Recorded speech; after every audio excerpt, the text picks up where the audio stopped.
Let's get nasty on a Thursday. It's the Fast Lane on 101 ESPN. Andrew Marsh, Kerry Davis, and Jamie Rivers. I'm Anthony Stalter.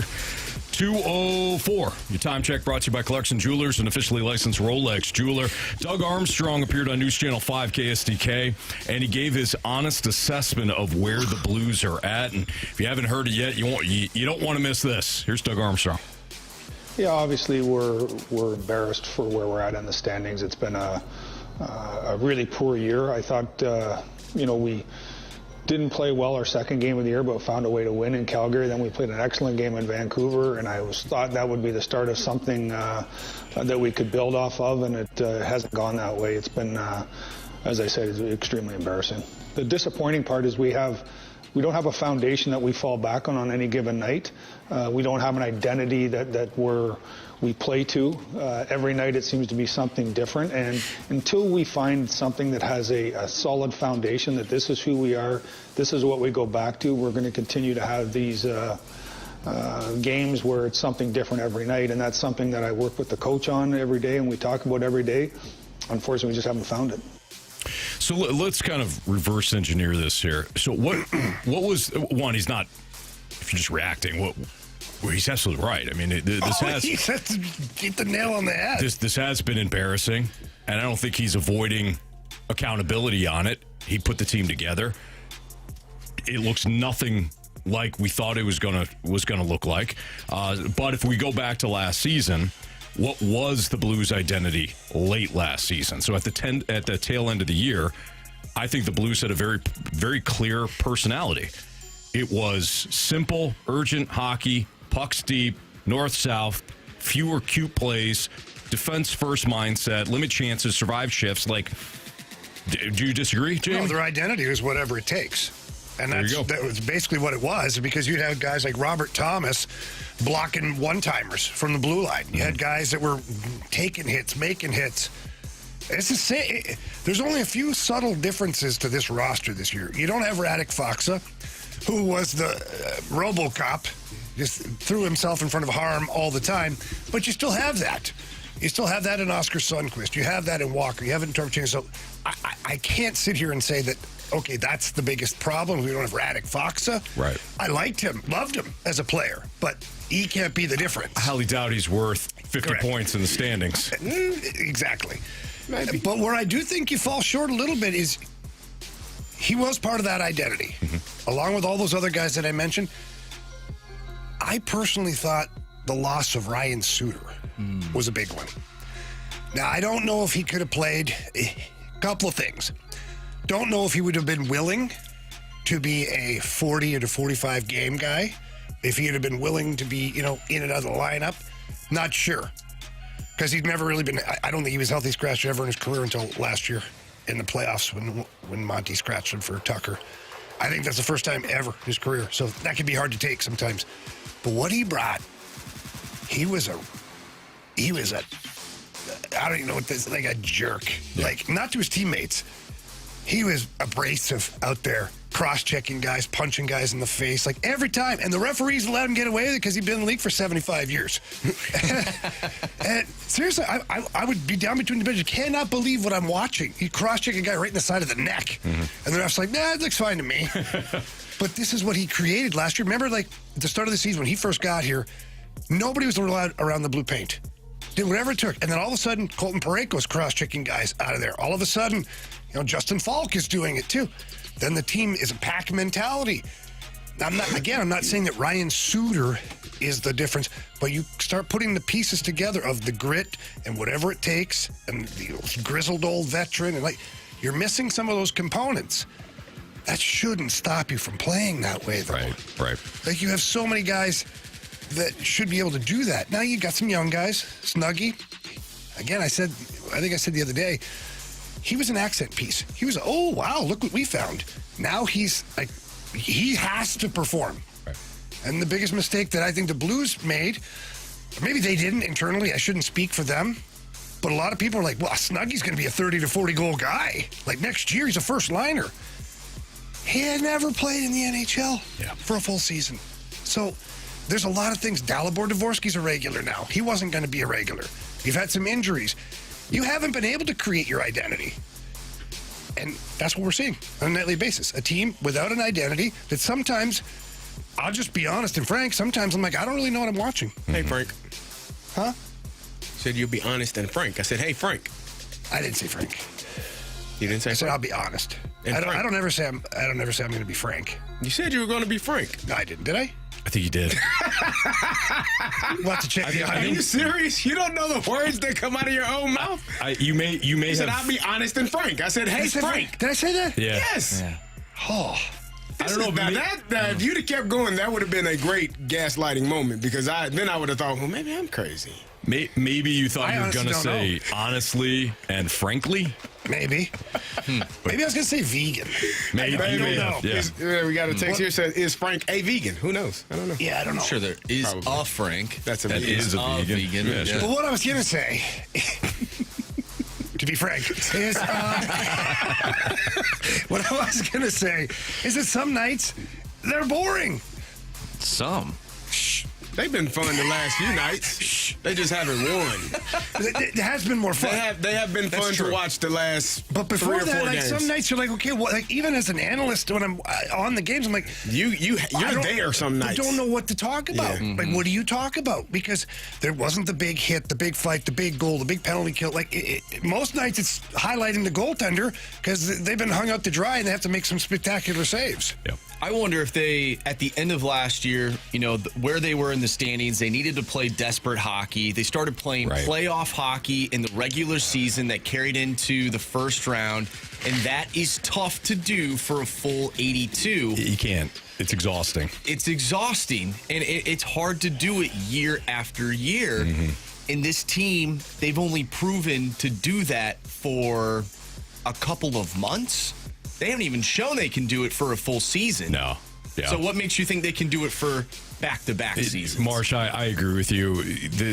The style that they were playing with towards the ends of last season, the season was on the line. Jobs are on the line. No margin for error. That creates shorter shifts. It creates safer decisions, more collective buy-in, all of that. You can't do it over 82 games. As much as we all want to, it's nice to say, it makes you feel good as a fan to say, well, you just have to play that way over 82 games. You're going to wear, but you can't. You wear down the veterans.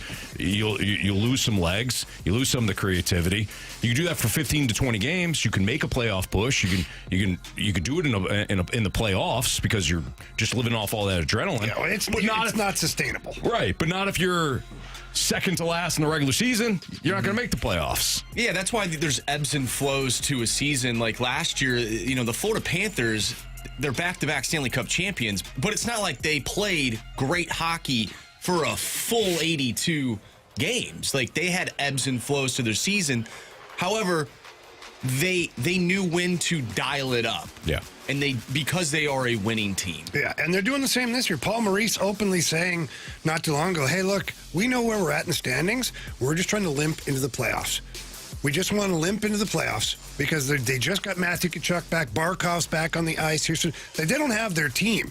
But all he's saying is we just need to get in. Once we get in, this team can go win it again because they know how to dial it up. Right now, the Blues, even if they're trying to dial it up, it's not working. For whatever reason, roster construction, player, compete level, systems, none of it has been successful. Just hasn't. I think it boils down to want to and will, desire. It's not a talent thing. It's not an ability thing. It's not, Anthony mentioned what Mike Tomlin said. It's not what you're capable of, but what you're willing to do. Are you willing to play harder when you're at the end of your shift? Are you willing to skate harder to the bench to change? Are you willing to stand in front of a puck, like you mentioned yesterday, either block it or get the fast lane out of the way because you're screwing me over? Are you willing to do the minor detail things every single time? And that's, I would say that when you become a professional athlete, the margin from high school to college to pro, it shrinks every time. And the guys that are able to make it to the pro level are the guys that can repeat the success over and over and over again. You have a good night. All right, cool. Pat on the back. Good game. Do it again tomorrow. Nobody cares. You don't get celebrated. You don't get a trophy. You don't get, flowers and balloons. And hey, you don't get a reward. You get good job, pat on the butt, pat on the back. Now do it again. Nobody cares. And so that's what I think that this team is lacking right now, the will to do it again and again. And now I will say the last 3 to 4 games, they have been trending, in my opinion, in that direction. They are willing to skate harder. They are willing to fight back and claw back. They are willing to do the minor detailed things. Very good passes. Snuggie made a hell of a pass to Shin for that goal the other night. Like, they are doing the minor detailed things. It just isn't resulting in wins. And that can be frustrating as well. Because like I said, it's like dieting. When you're eating right and you've been doing this for a couple of weeks and you got the desire and you're like, yeah. You get on that damn scale and it says the same. Maybe you gained a few pounds. You're like, oh, hell no. Oh, I'm gonna go eat good then. I might as well do what I've been doing. I can go back to my old habits because that's what I'm accustomed to doing. So hopefully for the Blues, even though they're not winning right now, they are playing better and they can continue to do this in the right direction, and eventually it will result in some wins. And that's what happened at the end of last year. You know, Robert Thomas brought up the fact, like, hey, we're playing well. We're just not winning. But then the win started to come, and then that's when they sort of took off. Are they going to do it to us again this year? I hope so. No. I mean, like, my biggest fear is that they do this again, but fall short by 2 points. And now you're getting a middle-of-the-pack draft pick again. Or maybe they'll just sweep the Avalanche in the first round. Okay. Never mind. Here's Totally disregarded that? Well, no, he should have because that's insane. I didn't. That might have been the most insane thing I've ever said on the show. I don't want to hurt his feelings. He said some things. You know, and I think you're right. I don't know. That's pretty crazy. I didn't want to hurt the kid's feelings, and he came to the conclusion on his own. Yeah, like he did a good job. Yeah. Sometimes you just need to look at Anthony's Yeah. face because sometimes he makes a face where you're like, I don't know. Yeah, he makes that face like he dad just face. smelled a fart. Yeah. This is dad face. Very disappointed that he would say something like that. Yeah. Gotta be. He looked at you like he looked at Lincoln the other night. No, he looked at Lincoln like, okay. Yeah. He's like, no. Who's that basketball player with the it's the Alonzo meme? Mourning? Yeah, it's like that. Yeah. Carey sent that. Yeah. Yeah, Lincoln. So we're not doing any inside joke stuff. I sent the guys on the show here just kind of a rundown of what happened in the Stalter household. So Lincoln, my 4-year-old, all of a sudden he starts screaming at Madeline, my 9-year-old, and we told him to come into the kitchen where Chris and I were, and here he comes. He's all pissed off, and we said, "What happened, buddy?" And he screamed, "Madeline hit me in the head with a pillow." And I just calmly looked at him. I go, "All right, buddy, what do you think we should do to her?" You didn't know what you were doing. He said, and I quote, as if he'd been thinking about it. He goes, we have 2 different trash cans. We have the black recycling. We have the blue trash bin outside in the garage. And he goes, we should put her in the black trash bin. And then when the trash truck comes in a couple of days, she'll be gone. He was upset, man. I was stunned. 4 years old. Rattled that off. It's the recycle bin, though. So he He's was recycling. he He's does love her. recycling, yeah. He didn't want her to be hurt. He just didn't want her there anymore. Didn't want her there anymore. Yeah. Recycle, go to a different family. Yeah. She'll still be around, just not here. She's not here. With me every day. When Is what he was saying. upgrades to the blue one. Then we got, yeah. So Kristen did the whole thing where he said, well, buddy, wouldn't you miss her? No. And I just kind of went like this, Chris. I'm like, nah, let's just Let him walk it off. I don't think we should go any further. He's emotional right now. All right, it's Fast in on 101 ESPN. So no Tom Brady, no Patrick Mahomes, no franchise quarterback like Joe Burrow or a Josh Allen for this Super Bowl, right? So does this matchup between the Seahawks and Patriots, does it really come down to trust? I'm going to throw some questions at you guys next on 101 ESPN.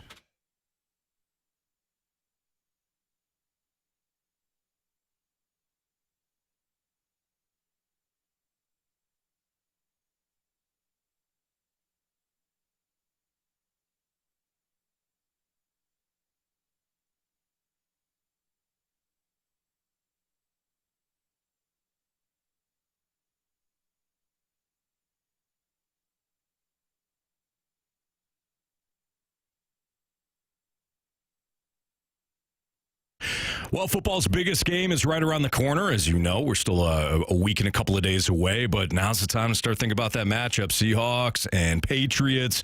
And if you want to play the game, meaning if you want to start to, I don't know, maybe win some coin, you got to play with Underdog. They're my friends, and you're going to love them. If you're not on Underdog yet, you're in luck because new customers score $75 in fantasy bonus entries when you make your first $5 fantasy entry. And playing on Underdog is easy. You hear me talk about it all the time.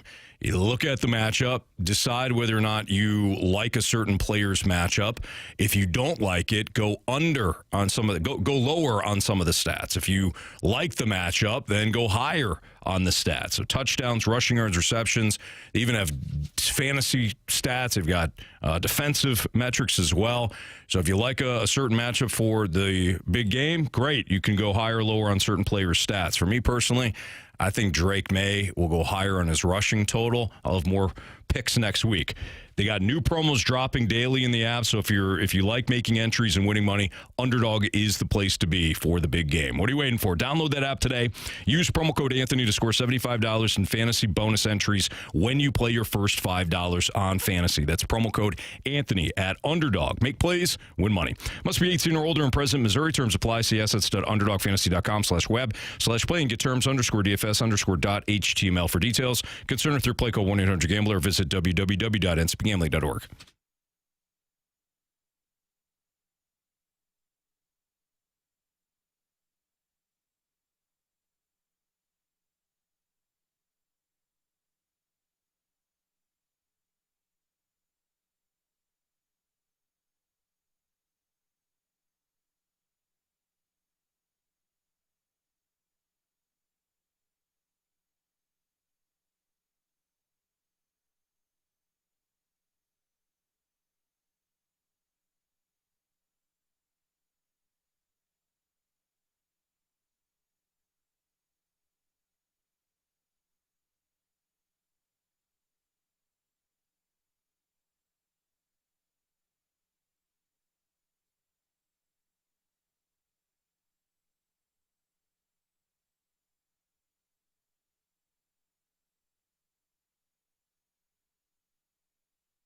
It's the Fast Lane on 101 ESPN with Kerry Davis, Jamie Rivers, and Andrew Marsh. I'm Anthony Stalter. So I teased this. When it comes to the Super Bowl, we don't have Patrick Mahomes. We don't have Tom Brady. We don't have even the franchise quarterback that is either making his first run at a Super Bowl or trying to win his first. Guys like Joe Burrow or Josh Allen or Lamar Jackson. We don't have any of that. So what does the Super Bowl come down to then? For me, I'm going to pose the question to you guys. Does it come down to trust? And what I mean by that is, does the Super Bowl come down to whether or not you trust that Sam Darnold will not implode? He will not, succumb to the pressure. Do you trust that Drake May, who really has been more gritty than good in the postseason, like he's made some plays, he's hung in there, but he hasn't, he hasn't lit up the scoreboard yet. He hasn't put up the points. He also hasn't hurt them. Exactly. He's been more gritty than good. Do you trust that New England's team, which I know this pisses off Patriots fans, but look, you had the easiest schedule in the league. You had the easiest schedule in the regular season. Had a pretty easy path to the Super Bowl. Do you trust that what we're seeing with them is real? Can you trust that Seattle's defense will hold up? Some of the ancillary pieces around Sam Darnold will hold up. So is the Super Bowl basically, does it come down to trust? Before we go one step further, I want to talk about something. Okay. It was, they had the easiest schedule ever. It's a fact. They were supposed to be a crap team, Anthony. The fact that they aren't isn't a punishment to them. You're right about that. That's why they're in the Super Bowl. So quit with the weak schedule stuff. Wouldn't have been weak if they were the same team as the year before. This guy, Carey. Like I said, number 1 strength of schedule this year. Actually, number 32 strength of schedule this year. Whatever, dude. Depending on how you flip it. Yeah. Carey and Marsh started for the Chargers at left and right tackle. I held my own. Here we go. C.J. Stroud. Not great. I was going to say, I can't do that anymore, right? I guess I can. Moving on. He Broncos. may or may not. Jared Stidham. Yeah. Things have kind of unfolded pretty well for the Patriots. That's all. They have. Whatever, dude. I think for me, I think I if you're talking about trust, I don't particularly trust either quarterback necessarily. I trust Sam Darnold more than Drake May, only because Drake May is a younger quarterback. It's his first. Yeah, it's Sam Darnold's first opportunity this far, but Sam has been in the league much longer. Drake is in his second year, so he's seen some things. He's seen like ghosts. Not anymore. So in terms of the quarterbacks, I don't really trust either one of them, but I would trust if I'm ranking the people that I trust in this in this Super Bowl, it would probably start with Kenneth Walker and the Seattle Seahawks run game, then their defense, and then Mike Vrabel, probably in that order. And not because I've seen that offense be able to run the ball successfully, have success. Even and when I say successfully, I'm not talking to the tune of 150, 175 yards. I mean just running the ball and keeping the defense aware that even if we're not picking up big yardage, we're still going to run the ball and we're going to run hard. And I think that is the mantra of a really tough and physical team. You run the ball hard, you run it well, and you play good defense. So those two things for me from Seattle are the two things that I trust the most: their running game and their defense. And then I trust Mike Vrabel to look at what he has in terms of what he has at quarterback, what he has on his offensive line, defensive line, linebackers, defense as a whole. And Marshy. I usually go What you call me? Yeah. And then I would say that Mike Vrabel does a really good job of putting his team in the best position. I just think that they're going to be limited in this game versus this team. I think he's going to coach his butt off and do the best that he can do. I just don't think that the best that he can do and the best that they can do will be enough. I don't know if I really trust anybody in this game, and I think that's what makes it so fascinating. Which Seattle team is going to show up? Is it going to be the team that almost lost to Phillip Rivers in his first start after 5 years? He played well in that game. He certainly did. A lot of 2-down or 2-yard passes in that one. Kept those chains kind of somewhat not really moving. Drake May, he really hasn't done anything in the playoffs. Now, you could say, well, that's kind of scary, right? Because he hasn't played well yet. Right. And they're in the Super Bowl, and maybe he's due for a really good game. Maybe Sam Darnold's due for a bad game. I don't know. Ooh. I think that's what makes everything so fascinating about this Super Bowl is because you can head into other matchups and be like, I have a pretty good read on what this team is because I've seen it in the past. Mm-hmm. We've seen the Eagles in the Super Bowl go up against the Chiefs. We've seen the Chiefs in the Super Bowl for a long time. This is a different iteration of the Patriots now. So I won't put them in the same boat as those other Patriots. And we haven't seen the Seahawks in the Super Bowl since they played the Patriots over 10 years ago. So I really don't know what to expect, and for me, that makes it fascinating, and I'm definitely intrigued to see how it all unfolds in 2 weeks. Yeah, Or I guess over a little under 2 weeks. maybe I'm crazy, but I actually enjoy the storyline this year. I do. Sam Darnold. Who the hell would have predicted this? If he wins, I'm going to be thrilled for that guy because he's not had the easy path. If drafted third overall, you think, okay, the guy's set for life. You know, yeah, he is. But his ego has been drugged through the mud a few times. Yeah. And even going back to even last year, Minnesota. All the Vikings fans could talk about was the last 2 games, how bad he was. Well, he was. I understand that, Marshy. But again, it's kicking him right in the bells, you know? Yeah. So now he goes to Seattle, gets the team to the Super Bowl. There's a great story there. Flip side of that is this is the new era of Patriots football. They had the Belichick era and the Brady era, and then it went dark, and the team was not good. And then Mike Vrabel becomes available. Robert Kraft says, let's go get my former Patriot. They get Drake May. Drake May was, I'm not sure about this guy. Yeah. He turns into be a good quarterback, could be an MVP, if not in the running. Mm-hmm. So it's a new era of Patriots football.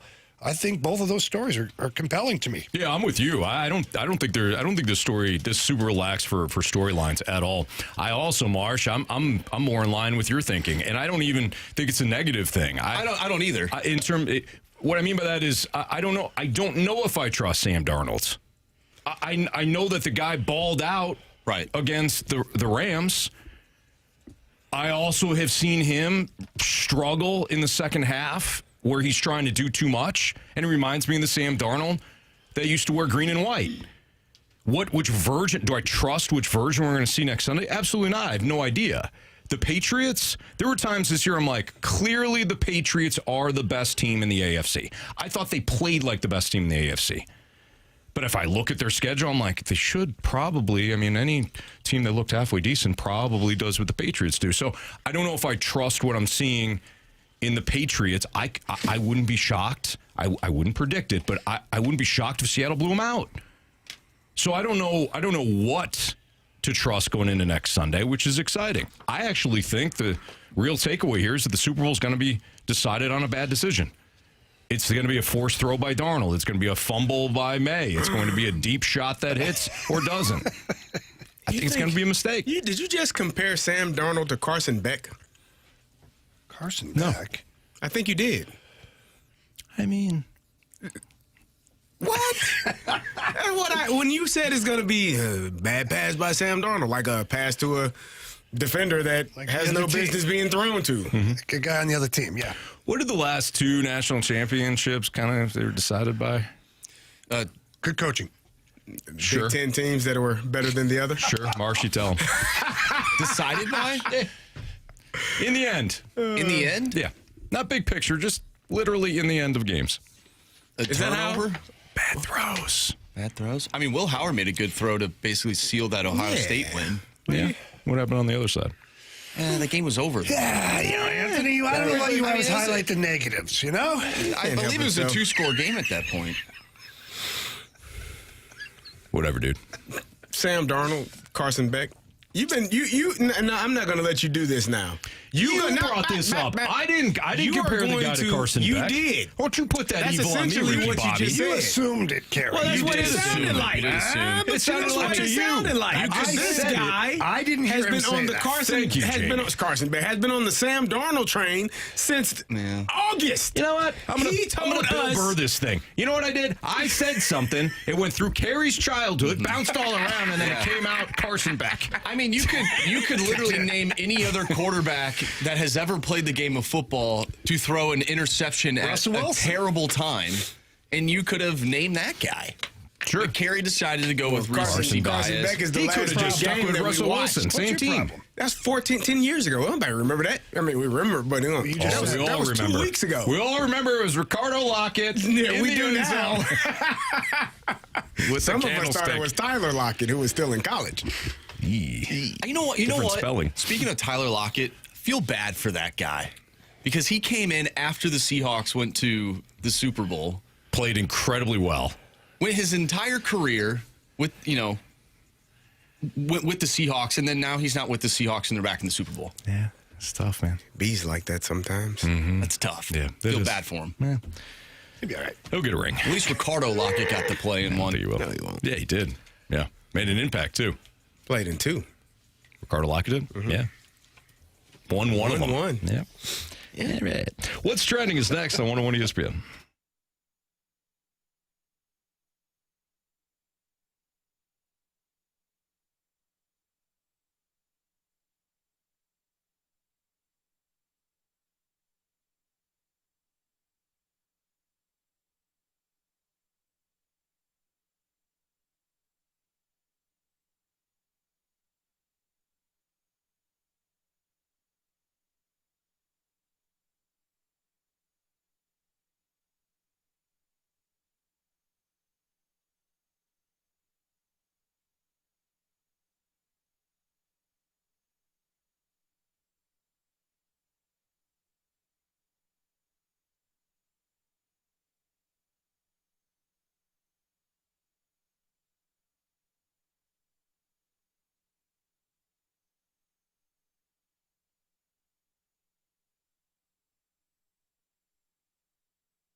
101 ESPN Sports Center. I'm Andrew Marsh. It's time for a Sports Center update brought to you by Saliga Heating and Cooling. Blues back in action tonight, taking on the Florida Panthers. You can listen to that game right here on 101 ESPN. Pregame starts at 6. Puck drop is at 7. We'll talk with Chris Kerber, voice of the Blues, at 3:15, so stay tuned for that. But coming up next, we're going to dive into what's trending. I'm Andrew Marsh, and the Sports Center update is brought to you by Saliga Heating and Cooling, a Daikin heating and air conditioning dealer.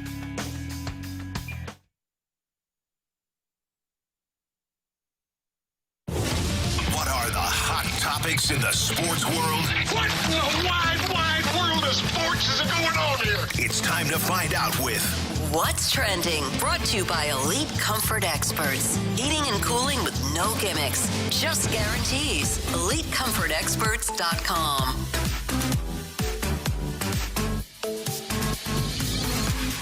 Welcome back to the Fast Lane here on 101 ESPN with Anthony Stalter, Jamie Rivers, and Carey Davis. I'm Andrew Marsh, and it's time for What's Trending. Gentlemen, Kylie McDaniel of ESPN.com posted his 2026 MLB farm ranking or farm system rankings, and your St. Louis Cardinals on this list. They rank in the top 10, coming in at number 9. Other NL Central teams include in the top 10, that is, include the Milwaukee Brewers, who are number 1, and the Pittsburgh Pirates, who are number 3. The question I have for you guys is, do you see the NL Central taking over as being the overall best division in the National League in the next 5 years? Obviously, the Dodgers exist. They're in the NL West, but that division as a whole, maybe you don't find it to be the best division. The NL East has some great teams as well, but we saw what the NL Central did last year. Do you think that can continue with some of these good farm systems within the division? So ultimately, you're asking if the NL Central becomes the most competitive division? Within the National League, yes. Within the next 5 years. Well, if you're looking, Cubs, Brewers, Cardinals, I don't know what the Pirates are going to be. Cincinnati, I don't know. Team just made the playoffs. Yeah. Good young pitching. A team that fits their ballpark. Yeah, probably the deepest division. Yeah, I would say deepest. I wouldn't say. I think Jamie said it right. I think it's the deepest division, which is crazy because it's been everything but deep in the past. It's usually just two teams, the Cardinals and somebody else, and they all just kind of rotate. I don't know if I can get to best because Pittsburgh, as we know, has treated itself like a farm system for more expensive clubs. Not anymore. I'm just guessing. Okay. The Reds, I don't know. The Reds over the last couple of years, whether it was hiring Tito Francona or making some of the moves that they have, they indicate that they're a team that's willing to be a contender. But we'll see what happens. But just because you have the farm system doesn't mean that, one, those prospects are going to pan out, and two, that they're going to keep those prospects. I understand the question, though. Because these teams, Milwaukee has proven consistently they are one of the smartest organizations in baseball. The Cubs continue to operate as a team that wants to have long stability, and they're also in a bigger market. Cincinnati, like I said, has made moves more toward contending. And we know that the Cardinals, despite... they've had to rebuild. They're transitioning finally. Should have happened a couple of years ago, but they're finally doing it. That's still a proud organization that I don't think is going to be down for long. So, yeah, I think it's a really deep division. I don't know if I can call it the best, though. It is impressive that the Cardinals, we were having conversations last year about, there's no pitching. Who are they going to bring up? All these different things. To see where they were to where they are now in terms of their farm system is pretty impressive. Yeah. So you got to give them credit. Absolutely. Speaking of impressive, though, we've been talking about SLU basketball. Haven't talked as much about Illinois basketball, and they have a decent winning streak going on right now. They're ranked in the top 10. They're at number 9. 2 huge games coming up. Obviously, you have Washington tonight, but then I'm looking at the game on Sunday, Carey. They take on number 5 Nebraska. You know what we do? One game at a time. Oh, okay. They got a game. one game at a time. You can't go 2-0. You can only play one game at a time. And I was just texting someone back from the 314, and I am excited about what this team has done. They played Purdue a couple of days ago and went into Purdue, who was number 4 at the time, went in there. Wagler had 46 points. I mean, this freshman is a baller. Really good. With that being said, I've watched a number of Illinois basketball teams. I've gotten my heart and my hopes high. To me, this is one of the better teams I've seen in a number of years. I won't go as far as saying the team that made it to the national championship, that team was loaded. In 2005, that was a really good team. Played here, Anthony. I was at the games. It was a really, really exciting time. This, to me, is the best opportunity that they've had since then.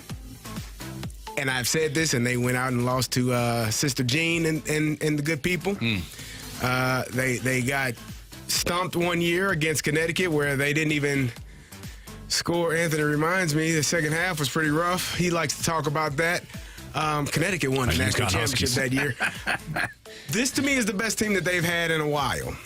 I say that with saying I care about the regular season. I care about, playing against Washington and winning tonight, and then, taking care of the rest of the season, going into the Big Ten tournament, hopefully winning that, being Big Ten champions. But I care more about March, man. I care about March and April. You know what I mean? That first weekend, get through that second weekend, let's make that happen as well. See where the chips may fall. But not your chips, just the chips. Don't worry, they'll fall. People forget that that improbable win against Oklahoma State this year ago. Some people do, even when it's texted. Even when it's higher in the text. With cool music in the background. Absolutely. Yeah. So I'm excited about Illinois, man. They've played really well this year. I mean, really, really well. I think, Underwood has gotten these guys playing hard, playing their style of ball. I just hope they can continue it for the tournament. All right, that's Kerry Davis, Andrew Marsh for What's Trending. What is the most intriguing storyline for Super Bowl LX?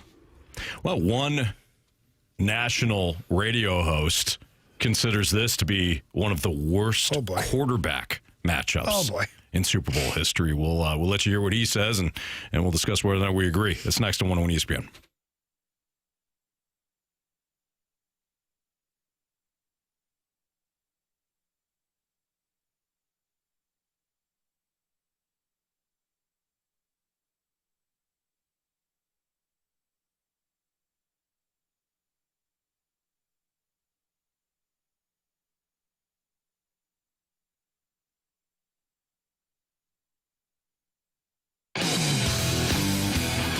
Get in and visit my friends over at Pure Performance. Just had somebody on the text line asking me about an auto start. Yeah, they've got those over at Pure Performance, so stop in there right now. Get that installed. That way you can warm up your vehicle on those cold mornings. Speaking of cold, this snow and ice has been tough on a lot of vehicles out there, and it's been tough for drivers too. If your tires, the tread's too worn, maybe it's unsafe for you and other drivers around you, get over to Pure Performance.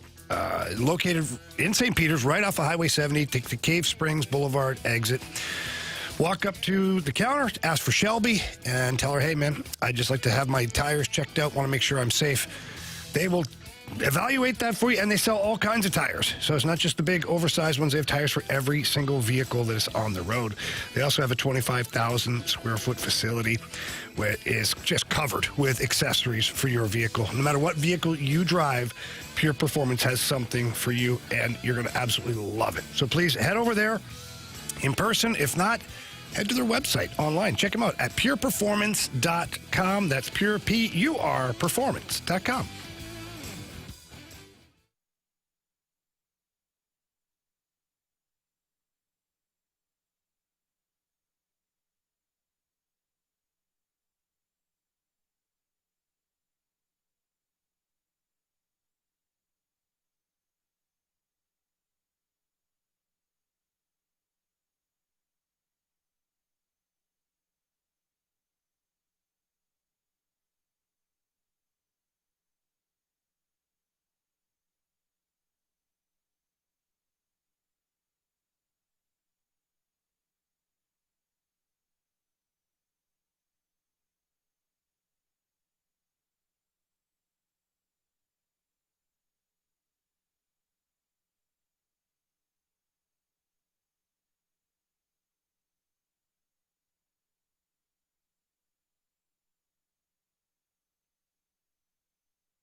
segments ago, we all said that we're kind of intrigued by the storylines. They're different, but we find them interesting. The storylines for the Patriots and Seahawks Super Bowl. Well, not everybody feels that way. Craig Carton of WFAN Sports Radio out in New York, who I think syndicates the show sometimes, says on the Super Bowl quarterback matchup, this could be on the short list for the worst Super Bowl matchup in terms of the quarterbacks. Here's Craig Carton. I'm upset because I'm a Jet fan. Am I upset because Sam Darnold was a Jet? I'm really not. I've forgotten about Sam Darnold, years ago. The fact that Sam Darnold is now in the Super Bowl, he represents another generation of the worst Super Bowl quarterback to ever play in the Super Bowl. There's Trent Dilfer. There's Brad Johnson. There's Doug Williams. And now there's Sam Darnold. No, that's completely unfair. Sam Darnold's now, he joins that very special fraternity. No, yes, you're way off on that one. You're way off on that one. He's become a good he won 14 games last year. Yeah. He's answered every question. No. You can no. Do not no crapping on Sam today. No. What? No. Sam, I congratulate him. No, but you're crapping But Sam on him. Darnold's one of the worst quarterbacks to ever be on. By the way, the other one? Drake May. I mean, that's more fair. What are we having to pray for Drake May? Drake May's a terrible quarterback. Drake May threw for less than 90 yards yesterday. Marsh, can you play that again and stop it after the first sentence? Of course. I'm upset because I'm a Jet fan. That's it. I'm upset because I'm a Jet fan. Yeah. Everything after that didn't matter. He disqualified everything you said. You got to watch the Jets. Yeah. That's why you're mad. Right. You're not mad about this Super Bowl matchup. You don't give a damn about Sam Darnold. You didn't care about him when he was there. You just thought he was another failed project. You're upset, sir, because you're a Jet fan. Yep. Well, he was saying he's not upset because he's a Jet fan, but I think he really sounded like he said, I'm upset because I'm a Jet fan. Am I upset? He said, he said, I'm not upset, but I think you read it. I think you read it right. I think you read through what he was saying. Yeah. That's exactly what it is.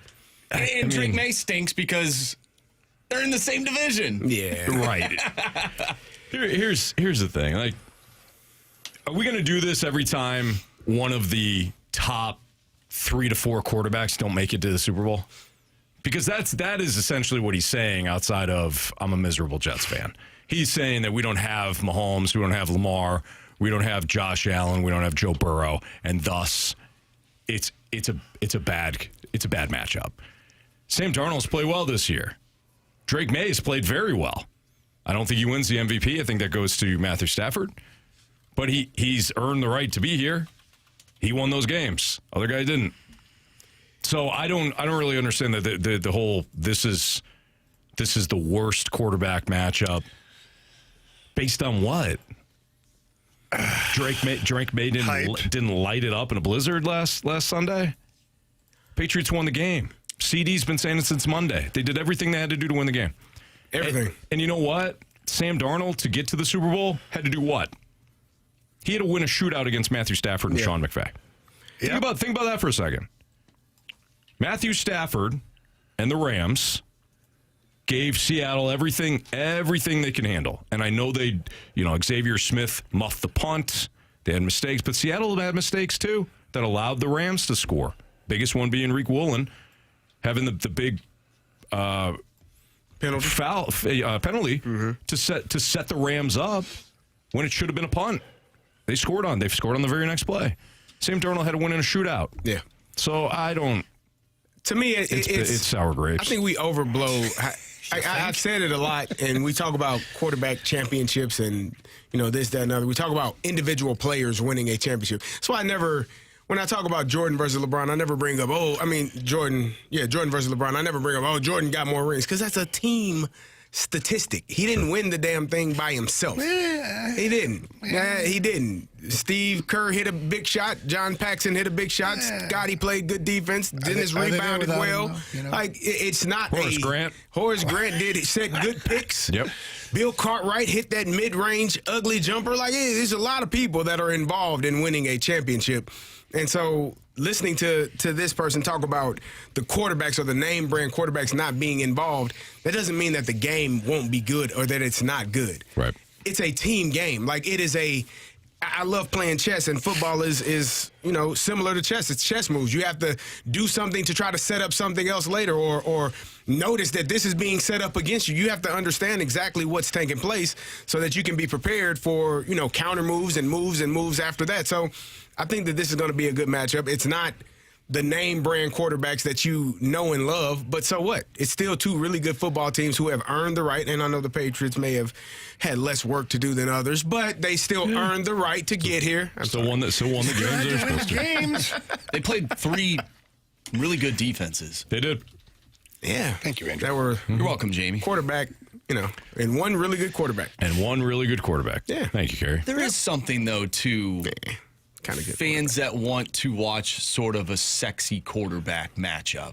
There is. This is not a sexy quarterback matchup. I think people would have rather seen a second-year quarterback, which we have seen in the past, ascending with a name-brand franchise going up against a veteran quarterback that perhaps has already won a Super Bowl. I think people would have rather seen Matthew Stafford in the Super Bowl over Sam Darnold. Well, I don't think, Marsh, I don't think you're wrong with that at all. I think going back to his comments, Greg Carden's comments. I'm not saying he's right. Yeah, to say that this is like he's almost dismissing this like we shouldn't even watch. I think that this game, first of all, Sam Darnold is rewriting the narrative of his career right in front of us. Mm-hmm. 3rd overall pick, gets jetsed, right? Winds up in Carolina. They don't want him. Started finally getting some coaching under Kyle Shanahan. Then again in Kevin O'Connell with the Vikings. But Kevin O'Connell and the Vikings still drafted J.J. McCarthy and went with him. Say, hey, your services are no longer needed here. Winds up in Seattle. Nobody thinks twice about it. Now he's in the Super Bowl. He's rewriting the narrative about his career.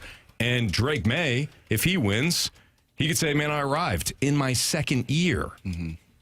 So I think there's plenty of current storylines, and I think there's plenty of legacy storylines, too. Do you think if Seattle's defense wasn't as good as it is right now, people would give more credit to Sam Darnold? Not that they're not giving him credit right now, but do you think the Craig Cartons of the world would give him more credit for getting this team to where it is? Because you can make the argument that defense, a great defense, could be one of, if not the reason why this team has managed to get where they are right now, despite the shootout last week in the NFC Championship game. I think that goes to what Carey has been preaching for years now.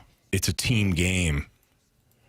We all like to watch, the one guy going into the Nakatomi Towers and taking down the fleet, right? Like that's fun. But in football, it's rare when you get that. Even somebody as great as Mahomes, the Super Bowls he's lost because he's got zero protection. The Super Bowls that he has won, the defense has been good. Players around him, he's made big plays, and so have the players around him. Josh Allen didn't make it to the Super Bowl this year. Why? It was largely on him. So it goes to what Carey often preaches. It's a team sport. And how many times have we seen good quarterbacks not reach their full potential because there's no defense? Like, we love to say, he had enough receivers. How was his O-line? I don't know. How was his defense? Just say his name, Anthony. Joe Burrow. Oh, I was actually thinking of Matt Ryan, but but Joe Burrow also perfectly. plays. Yeah. All right, it's Fastlane on 101 ESPN. Does the quote-unquote just get in motto work for this year's Cardinals? We'll talk about that next on 101 ESPN.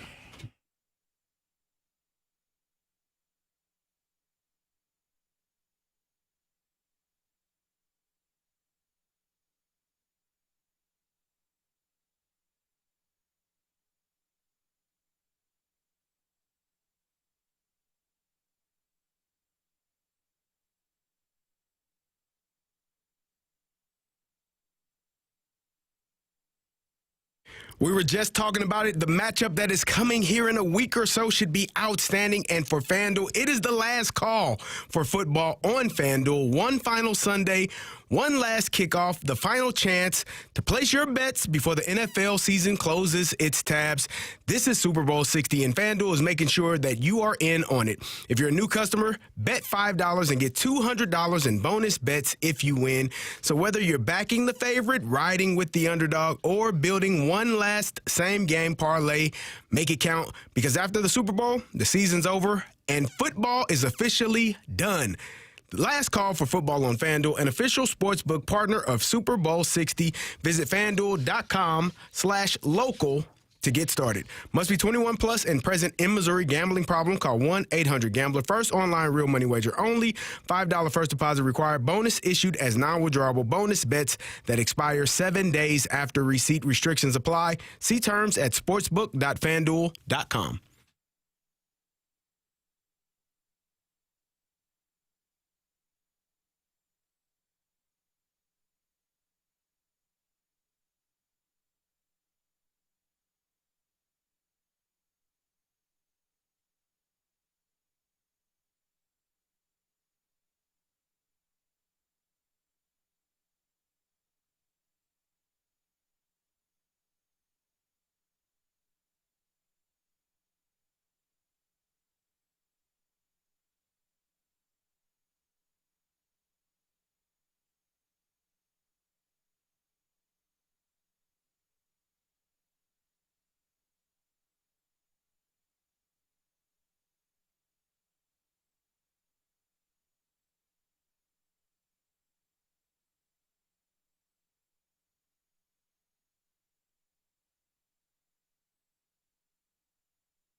If the Cardinals get things right over the next couple of seasons, they could be back into the playoffs in 2 years. I don't know if we're playing baseball in 2027, but if we do, the Cardinals could get back into the playoffs in 2027 because the bar is just not that high. The Reds made the playoffs last year, man. That was not a good baseball team. We all watched it. Nobody wanted that last spot in the wild card. So if the Cardinals are going to do a couple of things the right way nowadays, they could get this thing back on track. That was Brandon Kiley. Our guy in the middays, BK and Ferrario and T-Bone, talking about the Cardinals, whether or not they can get back to the postseason sooner rather than later. And Marsh, you posed the question, if the bar is to just kind of get in, and that's something that has grated on Cardinals fans in the past. Should the bar just be get in? Does that work for you? And this may disgust some Cardinals fans, but to me, yeah, of course. And the biggest reason is the expectations have changed. If the expectations were contend, then be a contender. And they fell short of those expectations by often looking at the situation as, just get in, we'll see what happens. Cardinals fans had every right to be annoyed, frustrated, pissed off by that motto. Things have changed. Mox, you're the starting quarterback now. You are rebuilding. So over the not just necessarily this year, but over the next couple of years, if it's just get in like the Reds just did, yeah, of course that's okay. The expectations have shifted. Eventually, the Cardinals get to a point where they're not just competitive, but they are a contender. Then we have to reestablish whether or not that motto works. Over the next couple of years, absolutely. Yeah, I agree. Because, look, you've liquidated here. I mean, gotten rid of all of your veteran players pretty much. Certainly your big dollars are gone out the door. So now the limping in when you have a payroll that was top 10 at the time way back a couple of years ago, now you're not. Now you're the bottom quarter of the league in payroll. So if you're able to have your young players get you into a playoff spot, yeah, hell yeah, I'm here for it. CDA, I imagine you're in the same boat or not really? Because you're the Dodgers the Dodgers fan. Well, I mean, we're definitely getting in. You know that. Silly. Who's we? The Dodgers. Oh, God. But if you're a Cardinal fan, I am, which I am. I am also a Cardinal fan. I got two teams. The Cardinals are my firstborn, like your Patriots. You know what I mean? I don't like it. I don't either. For me, I understand that motto, right? But I've often compared the Cardinals to the Steelers. I've done this time and time again because I think that they are so much alike. Like the Pittsburgh Steelers are the heart and soul of Pittsburgh. St. Louis Cardinals are the heart and soul of St. Louis. And number of championships that both organizations have won, top tier, your expectation is excellence. It's not, what we've witnessed for a number of years now. And that is not making the playoffs or not making it, having the success or not having the turnout, not being the best fans in baseball. In Pittsburgh, the coach that they just had for 19 years decided to walk away because fans were not okay with, hey, just get in, which he did. He just got in for a number of years and lost in the first round of the playoffs, lost in the wild card over and over and over again. And that's a team that was constantly making the playoffs, constantly having a winning record and not losing records. And so I think that the mindset in some places, just get in, it works. But I think in other places, because you have such great history and have such great legacy and tradition, that just getting in, it ain't going to pass the smell test for most fans. Because, and I get it, like you haven't been in a couple of years. You haven't had success in 22 when you were in. You were, knocked out almost immediately. But I think that the notion for this organization, and again, in compare, like if you're in Milwaukee, just get in and say, hell yeah, man, cool. Yep, if you're in Cleveland, and I know I talk about Cleveland, you're the Guardians, man, just get in, man. Anything is possible.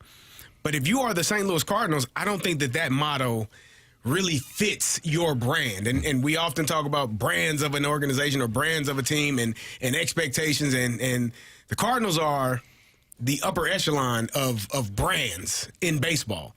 Like you might not get past 5 when you're talking about baseball brands, and the Cardinals are in that top 5, probably top 3, depending on who you ask. So just getting in my opinion, for the Cardinals is not going to be sufficient. It should be, we're getting in and we're going to cause damage. Like that is the expectation I believe most Cardinal fans have for this organization. Is it realistic? Probably not right now. You can't. It's not realistic. But you're asking. The question was, should that be the motto for this version? For this right version, now, I don't think it should ever be. What you're saying is unrealistic, though. And I'm a Cardinal fan, and I'm telling you that's how. So you want your fan base to be unrealistic? Hell yeah, you should be. You should be unrealistic in what you think your franchise is going to do. You should be unrealistic in how much success you want your organization, your team to have. So then any year without a World Series championship ring is a failure? I didn't say that. Well, kind of. No, I didn't say that. I didn't say well, what if my expectations are a ring every year? Then you're then you would probably be pissed off if you don't win one. And there are fans. Being realistic, though. You're not. But so there how are does the organization ever win? There are fans that do believe that the level should be winning a championship every year. And I think you're on the other end. There are two separate ends. You're on the end, we got to win every year, and then the other end is we just got to get in. I'm more in the middle. We got to get in. That ain't the motto. We got to get in and be able to do some damage. Do I expect the damage to be a World Series every year? No. But do I expect to be in the mix, in the thick of it, and then have a year or two where, okay, we didn't make it this year. Now we're resetting, and 2 years from now we'll be right back to it. That's not where the Cardinals have been, in my opinion. It's been some really rough years. Well, I agree where they have been, yes. And now you're sitting here like, okay, we just got to get in. No. That's not your. That if that's the mindset you go into it with in this organization, I don't think that's because the history, the legacy, the understanding of tradition. That. You're talking about the team though and the players and you can't just think, oh, we just get in, because as a player you want to win every single game. You do, but don't you think it's okay as a fan to realize where this organization is right now, and that would be a massive step in the right direction to just get in. And then, as a fan, you can be excited because now you're like, okay, so let me ask you this: do you think that, and all of you can answer this, do you think that the fan base will be more excited with the team that they have right now? They've been out of the playoffs for 23, 24, 25, if I'm not mistaken. The team that they have right now, they just got in, and it was good. Okay, they just got in and got knocked out in the first round in the playoffs. You mean the upcoming year? This year, 26. In 26. So coming up. Yeah, they get knocked out. If this team makes, let me give you the other option because you don't want to make a decision. You don't want to buy something without knowing what else you can get. No, this is true. Or I can tell you that this team is not where they need to be, and they're not going to get in for the next 2 years. But in 28, the team that they have is going to be a team that could potentially win a World Series. Don't mean that they will, but why can't they be both? I'm giving you an option, man. This is my scenario. I don't know if you can make my scenario. I don't know if you can essentially get to the second option without first completing the first step. This isn't the NFL where two teams out of the playoffs all of a sudden go to the Super Bowl the following year. What do you mean it's not? Why do you say that? Because I can point to a team that plays at Enterprise that did just what we're talking about right now. Like they made it into the playoffs, got swept, and now they're trending in a direction where, man, it ain't even looking like they're going to be. Rather than, if we just make it the Blues, if I told you that they didn't make the playoffs last year, they had the season that they had last year, and they have the season that they're having now this year, and then next season, the team that they put out there is going to be a team that is fighting for a Western Conference final appearance. You would probably say, hell yeah, okay. Versus, but there's still value. Versus getting in. This is just how I look at it. Versus this is clearly how you think. It's fine. Versus getting in, getting swept, or getting your butt kicked, or losing in 1.4 seconds. However you lose. Sorry, Blues fans, myself included. It was 1.6. I'm sorry. Numbers, stats, and facts. And now you're in the position that you're in now. Because I do think that when you're building a roster, when you're creating, it should be like a snowball that is rolling downhill. Say that again. Building. Say that again. It's like a snowball. You're building. You can't. The snowball can't get big unless it starts small. Correct. But I just gave you a perfect example of a team that just got into the playoffs and they are trending in a different direction right now. And so what I'm saying is... Yeah, but I can also give you the Tampa Bay Lightning that limped in at the start, and then all of a sudden they just kept getting better and better and better and better, and they turned into a dynasty. There are only two options. Okay, that's what I was going to ask. This is my game.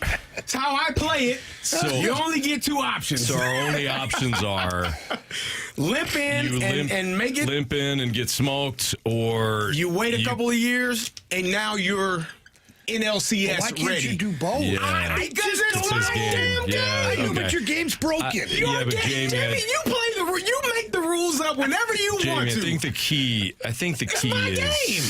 It's a bad game. It's not. It's my rules. Nobody's buying this game. Hey, you're gonna buy it and you're gonna like it. All right, we got to get to Chris Kerber. Maybe we'll ask him this question next on 101 ESPN.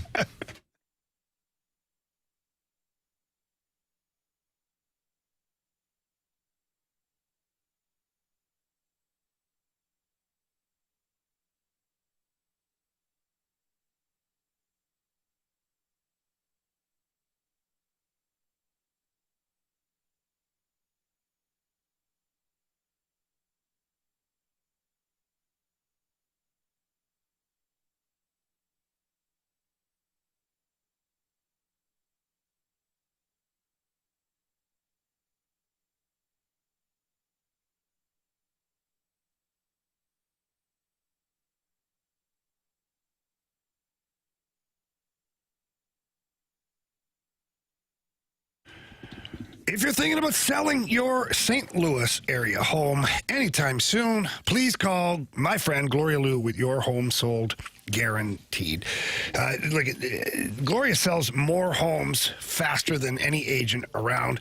She's got a database of thousands of buyers in waiting, many of them that are looking for a home just like yours. You just have to list it, and all those eyeballs go directly to your listing. Gloria Liu has helped thousands of families over her 23 years of real estate here in the St. Louis area. Look at the average agent sells 4 to 5 homes a year. Gloria Liu sells a home just about every other day. And that's what I want too. And also, Gloria Liu has an upfront written guarantee. It's simple and it's powerful.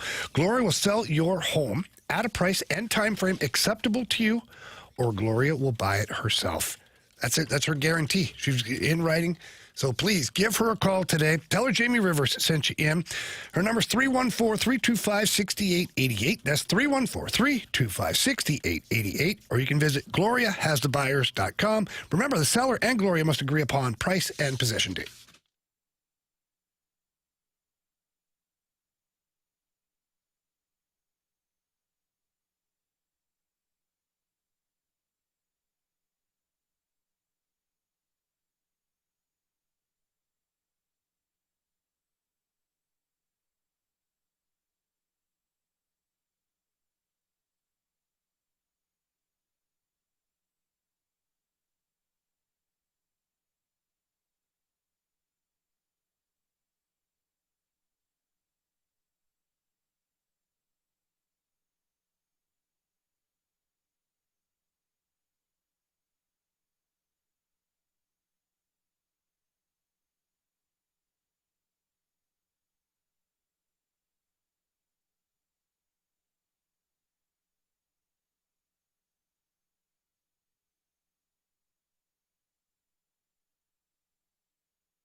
You know, we tell you about Classic Air Care and having them come out to the house, do a maintenance check on your furnace. And yes, one of the biggest reasons of that and for that is because when you do regular maintenance, just like changing the oil on your car, rotating your tires, things like that, it keeps such an important machine running smoothly, running properly. It extends the life. But there's also another important reason, and that's safety. Some of these units, especially if you're like me and you've got natural gas that comes into the house, and that's how it's fueled, you want to make sure that all the parts are running properly and things so you don't have things like CO2 leaks in the house. And that can happen. As a matter of fact, I had a unit one time where because somebody went in and looked at it with a camera, they were able to see a crack in the manifold that could have become quite bad and maybe even caused safety problems at home. That's why you want Classic Air Care coming out to the house. If you haven't had that unit serviced and checked, make sure you do it, not just to keep it running longer, but also for safety in the house. And then, of course, you want it running right for the bottom line of you want your house comfortable. And if you're like me, whether it's summer or winter, that house is staying right at about 71 degrees. And it does that because Classic Air Care maintains a unit for me at the house. So get a hold of Classic Air Care at classicaircare.com. They've got a 4.8 Google rating for a reason. It's because customer satisfaction is a priority. Have them come out to the house. They've been making people comfortable since 1926.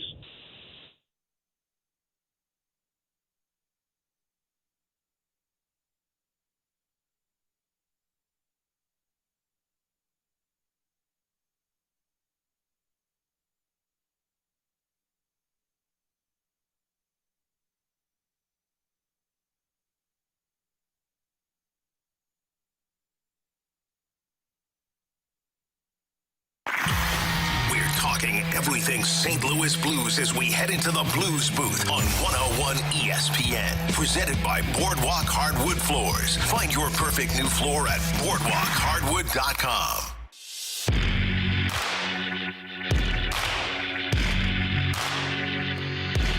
It's Fastlane on 101 ESPN with Kerry Davis and Jim Rivers. I'm Anthony Stalter. Let's head to the Collier and Thompson phone line. We're joined by our guy, Chris Kerber, voice of the Blues, right here on the Blues Radio Network. What's up, Kerbs? Anthony, how are you? Doing great. So I don't know if you're just listening or not, but Carey kind of invented a new game. My rules, Kerbs. Yeah, I don't know if he's drinking yet or what happened, but I'll let Carey. I don't want to take the words out of Carey's mouth there. So, Carey, if you want to kind of explain to Kerbs what you were thinking there, and So, Kerbs, the gentlemen they're kind of rude today, but I give them a pass because I love them. My question, or the question that was posed to us, was: would you rather be a team that just got into the playoffs and were, ousted in the first round, or a team that missed the playoffs for a couple of years, but then had the opportunity, if you're the Cardinals, to make it to the NLCS, or if you were the Blues, make it to a conference final? It's a spectacular question, and I'm going to, just for the sake of this argument, we are assumed that if we make the playoffs, we automatically get ousted in the first round. You're ousted in the first round. You got no chance, Kerbs. Okay, so that's the one caveat. Yeah. I'm not going to waver with you on this one because I actually believe kind of strongly in this one. To me, if I know, like if you're the St. Louis Blues right now and you know you're getting bumped in the first round, right? I'm not tanking because I like what I've got on my team, but I'm not going to stress if the rest of the season doesn't go well because I think you benefit far greater by getting a high potential high draft pick. And now there's some things to this though, Carey, and because of this, number one. Just because you go get a high draft pick and don't make the playoffs, it doesn't mean you're going to be back in there within 2 years and then going on some deep run. All right? Look at Edmonton. Look at, Buffalo. I got plenty of examples in all of sports, right, that prove that. And you probably have more examples in the NFL than any other sport of how once you're drafting high, it's almost like seems to take forever. You might be drafting high for the next 35 years of your franchise, right? So, for me on this one, and we'll just talk turkey when it comes to the St. Louis Blues. I just look at a team where, for whatever reason, I look around that room. I'm like, man, there's some good hockey players in this room, and for whatever reason, it just hasn't come together through 52 games. Does that mean it can't still come together? Well, no. We've seen that happen as recently as last year. But there's another reality here, and that is the Snuggeroods, the Dvorskys, the Stenbergs, those guys, they're going to go through the growing pains. It's going to cost you some games. And I just look at what I'm being told because I don't know a dang thing about the prospects that are entering the draft. Don't have time to figure that out. right? So I haven't delved into that one real deep. But I'm being told that it's a pretty deep one in terms of the top 5, maybe top 6. And frankly, I don't know that there's a consensus number one. I look at that scenario like I look at when the Dallas Stars a number of years ago had an off season they didn't expect. They ended up with Heiskanen 4th overall. Same thing happened with the Tampa Bay Lightning back in 2008, and they ended up with Stamkos 1 overall on a team that had LeCavalier and had St. Louis still going. So, like, to me, if you're telling me that I have no chance and I'm getting punted in the first round anyway, then right now I'm going to go ahead and take that high draft pick. Okay. Man after my own heart, Curbs. Thank you. Yeah, but Kerber said something. I mean, well, look, yeah, but he understands the game, Anthony. There's no guarantee. Yeah. I mean, holy smokes, everybody that grew up around here with the football Cardinals, right? If it was Boone doing your drafting and he's deciding to take Clyde Duncan, I believe over, what was it, Sterling Sharp? Like, you're going to stink forever. But the one thing that I know, the one thing that I know of, and they did end up stinking pretty much forever, and it tears your heart out as a Cardinal fan, right? Football Cardinals we're talking there we just aged ourselves with those names. But the reality of it is like the one thing that the Blues have done, and this is where it's different. Like, if you're the New York Rangers and you're going through this for the second time in 8 years, and they just sent the letter out to all their season ticket holders, right? How in the world can you have faith in the leadership that they're going to be picking right to get you there, right? Mm-hmm. They sent the letter to you 8 years ago. They screwed it up. They sent you another one this year, right? Which, by the way, PR malfeasance 101 right there. But the flip side is, I know with what I've seen with the Blues drafting, the kind of players they've been picking at 20th, 21st, 26th. Second-round picks getting 30 goal scorers like 70 points like Cairo. Third-round picks like Colton Parayko and Jordan Binnington, guys like that. Like, I have pretty good faith that the St. Louis Blues are if they're making a pick in the top 5, I got pretty good confidence that they're going to be picking a terrific player there and do their due diligence, and I think you should be excited about that. Speaking of which, right now, Curbs, on the Blues topic here, I'm sure you've heard or seen the Doug Armstrong video from Channel 5 and just some of his strong comments that he had regarding this season and the team overall not having an identity. What did you make of those comments? Just initial reaction to that? Well, once again, I think Doug Armstrong, he can speak directly to the fans, can't he? Oh, yeah. I mean, he summarized, and I think very honestly, what he felt about this team, and I think if you're a fan, you can relate to it. I don't know that it,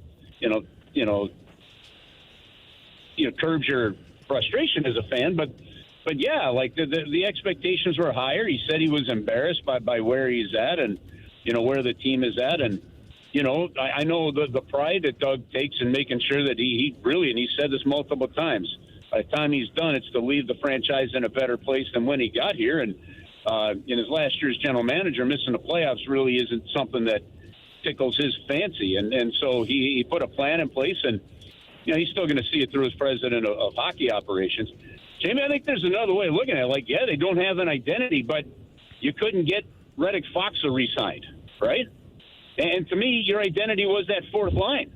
They led the way. And I the one thing that I really do believe, since we've seen the dismantling of the championship team when the team made the philosophical change to go in this direction rather than extend some contracts, is you got to be real certain if when you're in management of who and what your identity is, and to keep that in the transition period. Certain players are kind of key to that. And, so I don't think anybody, picked up the mantle and was able to run with it like in the same chemistry. And when you find, here's the other thing, too. They get me going on this tangent. I don't know if there's I don't know if there's another sport out there. I really don't know if there's another sport of the major ones where the chemistry, is just that critical. And when you find lines and things that work, I think you got to do what you can to keep them and extend them, because it's so clear that when one piece goes, how it can you can take a stud player and make them look very average in real hurry, maybe in this sport, more than any other sport. And so I'm curious to see how the rest of those interviews sound and go. But I tell you what, you can disagree, you can debate, you can have fun with it, but man, oh man, you cannot argue with the honesty of Doug Armstrong. Yeah, no doubt about it, Kerbs. And it's interesting because I think you're right. You go to free agency and you think you're getting you think you're getting a player that you can just slide into a top line or a second line because that's what he played at another spot. Yet you have to factor in his line mates and whether or not he was being elevated or he was doing the elevating. How difficult is it to balance, going back to what you said about, kind of handing out some contracts and stuff, how difficult is it to balance whether or not you have a championship identity that needs to be rewarded, or if you're just rewarding veteran players because they won you a championship? Because I've seen in baseball that can backfire.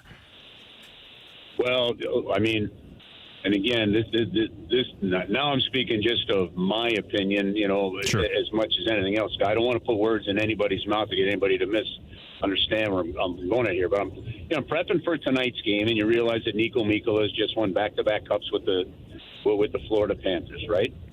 And you've seen, obviously you went and saw Pietrangelo and Barbashev, and then Tarasenko went back to Florida. Well, like these guys have gone on and won Stanley Cups. Now O'Reilly hasn't, had an awful year in Nashville last year, rebounded, and he's been one of their better players in their resurgence towards a playoff spot this year, if they can make it in. How hard is it to balance? I don't know how you balance it, but here's the one thing I do know. Now that we've seen what a championship team looks like and you're around it day to day, you sure know when you have it and you sure know when you don't. Sure. Right? And I think the hardest part, what I'm kind of studying from the outside in, if there's not a better way of putting that, is, if you're Colton Parayko and Braden Shen and Jordan Binnington, right? Robert Thomas, you know what that level is like, and you know what that level is needed, and you know when you don't have it. Jake, here's a great example. Jake DeBrusk. Jake DeBrusk was part of that 22-23 Boston team, right, that set a record, for most wins and most points in the NHL, right? And now he's in a team in Vancouver that's got just no culture. And I can't imagine the level of frustration that he's dealing with, because once you're around it, that's what you expect. So I think the hardest part of the balance is making sure that when you are transitioning, the guys that you've kept from that are still able to help dig in and get you through there. And I actually do think that the guys I've mentioned have done a heck of a good job with that. But you see where you were at, you see what it takes to get there, but you also see that it takes some time, and this team is still in that figuring out the time part. Kerbs, you've been calling games for a number of years and been around hockey for a really long time. Have you ever seen a team that has had this many injuries? It seems like every night, someone else is going down with an injury and missing time. Have you seen a team just deal with this many injuries in one season? Yeah, you know what? I've seen teams like guys where, Pronger went down and, or then Al went down. I saw the way that the whole team pretty much got decimated in 2003 in that playoff series against Vancouver. But yeah, you don't see it this often where you see it pretty much in your top forwards, and the Florida Panthers are dealing with the same exact thing for the most part. So you don't see it too often. What's fascinating, and knock on wood, I got fake wood here in the car, so I'll knock on that. But the idea that now Jake, it looks as if Jake could be back tonight, and based on the skate this morning and Jordan Kyrou, Jim Montgomery said he'll know closer to game time. But, if you were talking about 5 of your top 7 forwards being out, what's fascinating is I think the game that Broberg missed on the defensive side of things is the only game a defenseman's missed due to injury. So it's been a little bit weird, but I don't know if that's the only I think that you have to put that one in the hat with, I think, other factors when you look at the fact that this team, as Doug Armstrong said in that clip, that they just haven't been able to find that traction and identity to build on. Gerbs, great stuff. Appreciate the conversation. Have a great call, and we'll check back with you next week. You got it, guys. Have an awesome week, and we'll see you out the rink. All right. Take care. Have a good week. You too. That's Voice of the Blues, Chris Kerber. Tonight we got Blues Panthers pregame at 6, puck drop at 7. You can listen to all of the coverage here on the Blues Radio Network 101 at ESPN. We'll bet the board next.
ESPN Sports Center.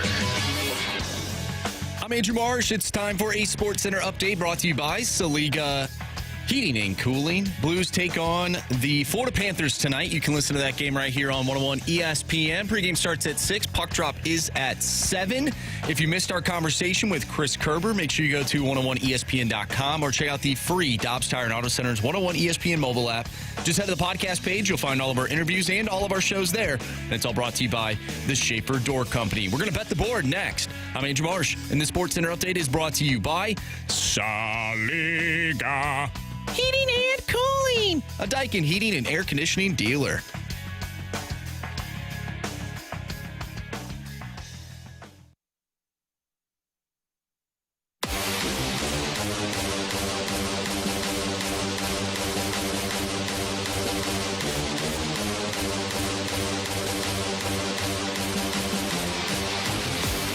bet the board here in the Fast Lane on 101 at ESPN. Marsh, what do we got for latest standings? All right. Jamie, still in the lead. He did miss last night. Oh, yeah. So that's huge. That's 2 in a row now. That's huge. I'll lose for sure. Jamie has 12 points. Carey and myself have 9. However, we are eliminated. And Anthony, you have 8. But you're still in the running because you still have your parlay. Sweet. All right, Jamie.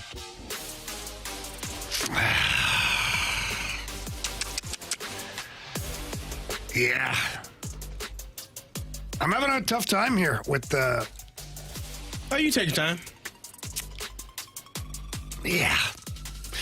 All right, give me the over in the first period of the Toronto-Seattle Kraken game.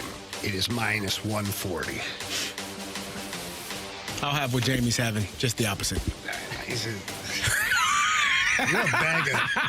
The under for you. You're going to be so mad if it happens again. Yeah. Yeah. I'm going to slash your tires. Yeah, I'm not laughing. I'm going to go... with you. I'm going to go with the Matthew Tkachuk anytime goal tonight. Ooh. That's plus odds. All right, I'm going to go with the Colorado Avalanche minus 125 in I thought about that. Montreal. They haven't lost 2 in a row all year, so. But they're tired. Back-to-back game. All hockey tonight on the board, huh? Yeah. Let's do that hockey. I eyeballed that one. I didn't love it. Sure. I wanted the over in that one in the first period, but it's minus 160. Yeah, I saw the total was 6.5. And it's like minus 125 juice. They are expecting a high-scoring game. They are. All right, that's bet the board here in the Fast Lane on 101 at ESPN. Is this being what we tell you next, an underrated managing quality of Oli Marmol? Wow. Actually, one of the Cardinals' newest additions was talking about this. That's next on 101 ESPN.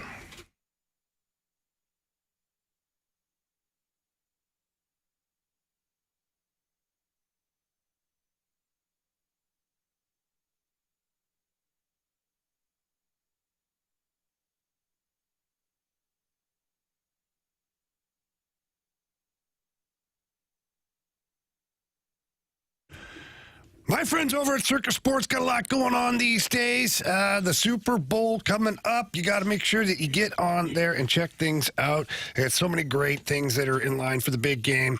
They've got the player props. They've got different scenarios. And they've got the Circus Squares menu. It's really cool. It's just like those Squares game, except you don't just randomly get a number. You get to pick your own number as well, and that's always a lot of fun. And now, as we know, legal in the state of Missouri.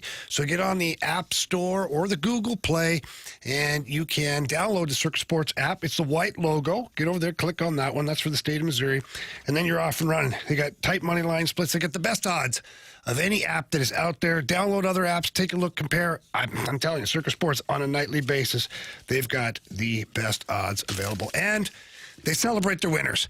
They don't cap you, stop you, cut you off, punish you for winning. No, they encourage you to keep going, keep winning. They love seeing Circus Sports people having a good time using their app. So please get to the App Store, download the app, or you can always visit them at circusports.com. Must be 21 or older. Gambling problem? Call 1-800-GAMBLER.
It's the Fast Lane on 101 ESPN with Andrew Marsh, Kerry Davis, and Jamie Rivers. I'm Anthony Stalter. So Dustin May was talking to John Denton at MLB.com. And one of the things that Dustin May mentioned was that the Cardinals tend to keep their pitchers healthy. He says that was definitely something that commanded his attention when we were going through the free agent process and talking to teams and learning about how the Cardinals do stuff with their pitchers. The Cardinals really made a push that they have a strong track record of keeping pitchers healthy. And I was very excited to hear that. Oli Marmol, quote, "We were very thoughtful about how we went about it about the year. We used spring training for what it is, and we used the first couple of weeks of April to continue to build up. It could be frustrating at times as a fan because why is Sonny coming out after 83 pitches? It's probably hot, but sweaty. But we try to be smart about that build up." And using the sixth man to give guys extra days. We'll continue to use the same kind of process to try and give us the best shot and go from there. Is this one of the underrated aspects of Oli Marmol? Or is this just part of what current managers need to do in baseball? I think they often talk about like the build-up of the season, and I think, if I'm not mistaken, a few years ago or maybe last year even, they started with a six-man rotation to kind of help in aiding in that, it's a long season and not having guys blown up before the season even really gets started. I get choked up thinking about it. Sure.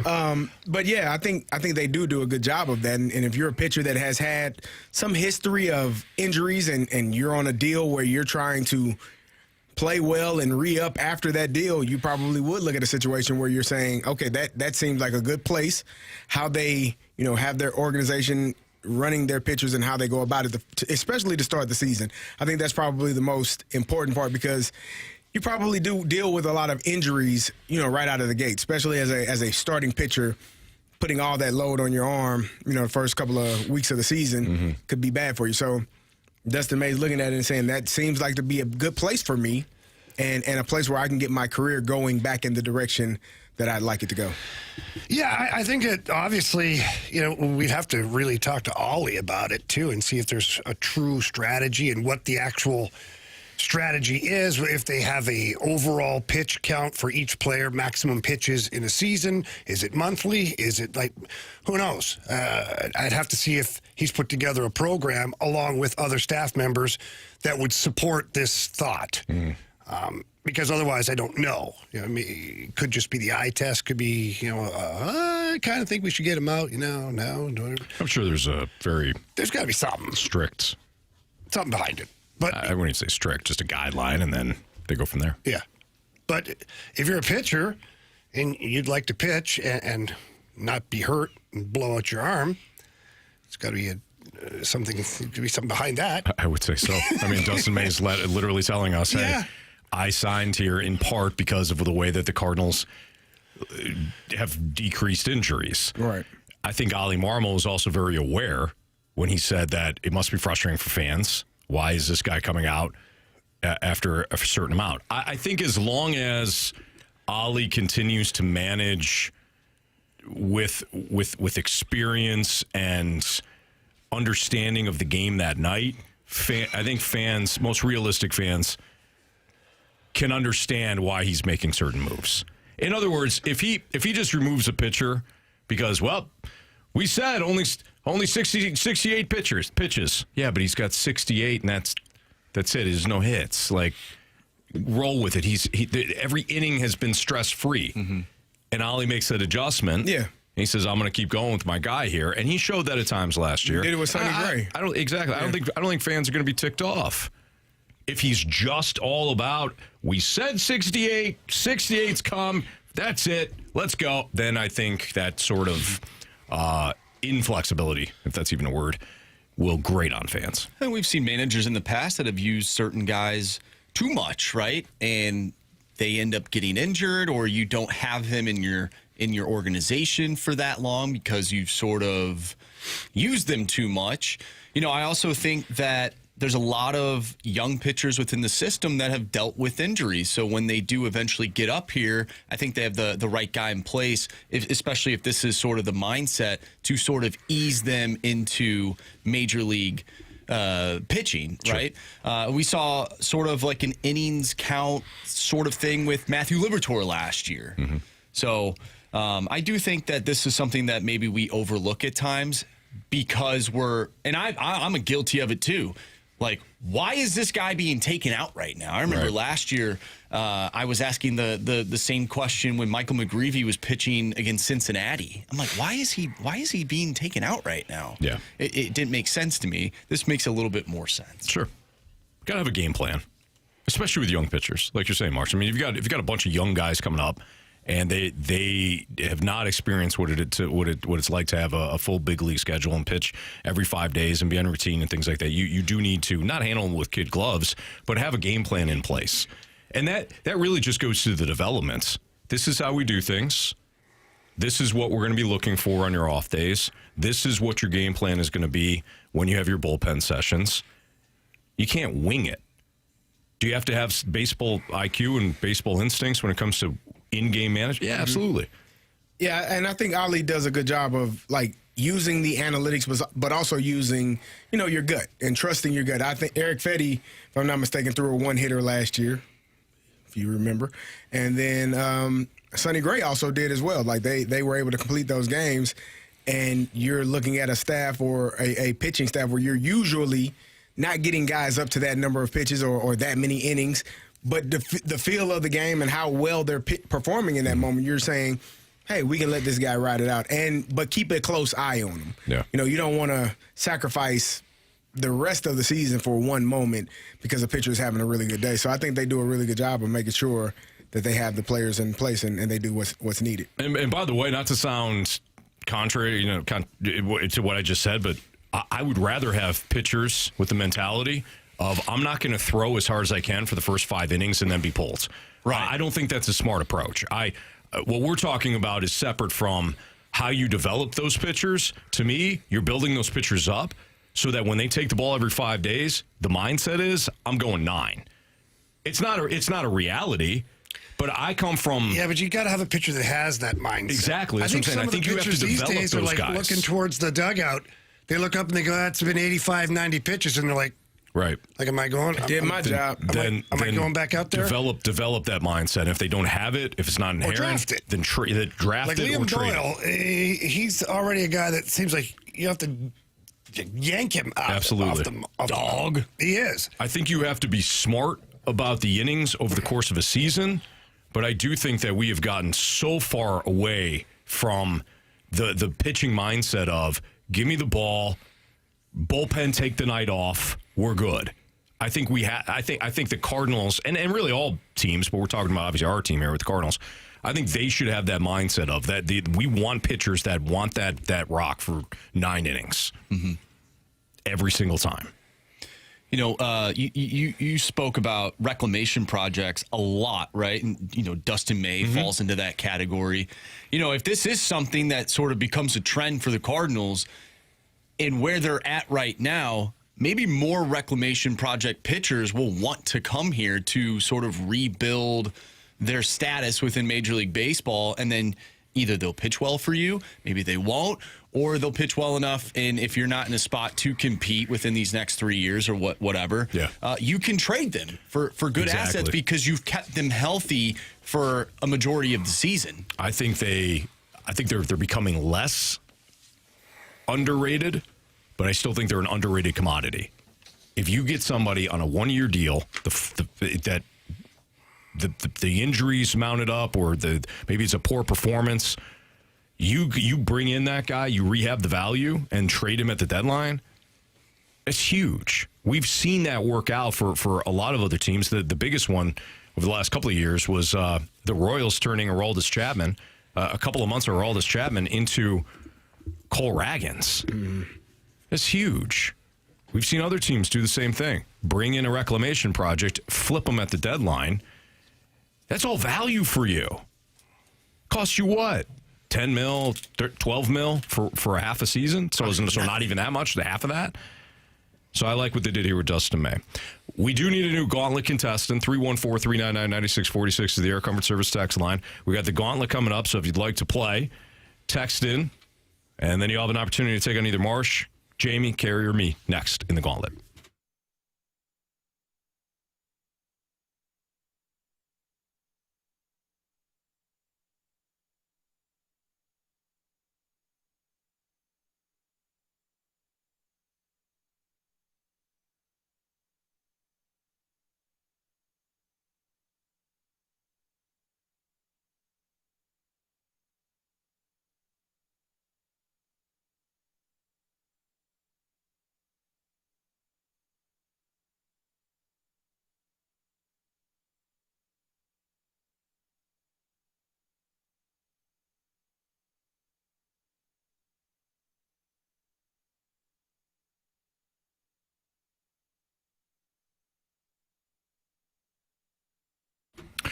Jamie, I know our guy Stewie is on the line right now, and he teased us pretty good here. Stewie, talk to us about any sort of misinformation when it comes to down payments. Weeks ago, and he said, I want to buy a house, but I've been told that I got to put 20% down when I buy a house, and that is false. First-time home buyers, you have decent credit, 3% down. Marginal credit, 3.5% down with an FHA loan. Maybe even 0 down if you're buying a house out in rural areas. So these are all options and opportunities with very little money. That down payment could be a tax refund. It could be a gift. Maybe even you sell that used car and use that as a down payment. With the bagel loan, there's no closing costs. You need a minimal amount of money to buy the home of your dreams, and you can do it with us in 10 days. That's what I love about Stewie, getting stuff done all the time. He's our guy, needs to be your guy, the best in the business. Whether you're consolidating debt, refinancing, or purchasing a home, or any financial question, quite honestly, give him a call or get a second opinion. Call Stewie. His number, by the way, is 314-324-4440. Again, that number is 314-324-4440. It is his personal cell phone, so you can text him, too. Don't worry about weekends or late at night. Yeah, he might answer the phone. I'm telling you, you just never know. It's Stewie, but you do have to call him. If you can't remember that number, Google the bagel loan. Thanks, Stewie. NMLS number 226715.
Warriors, 4 categories, 1 challenger.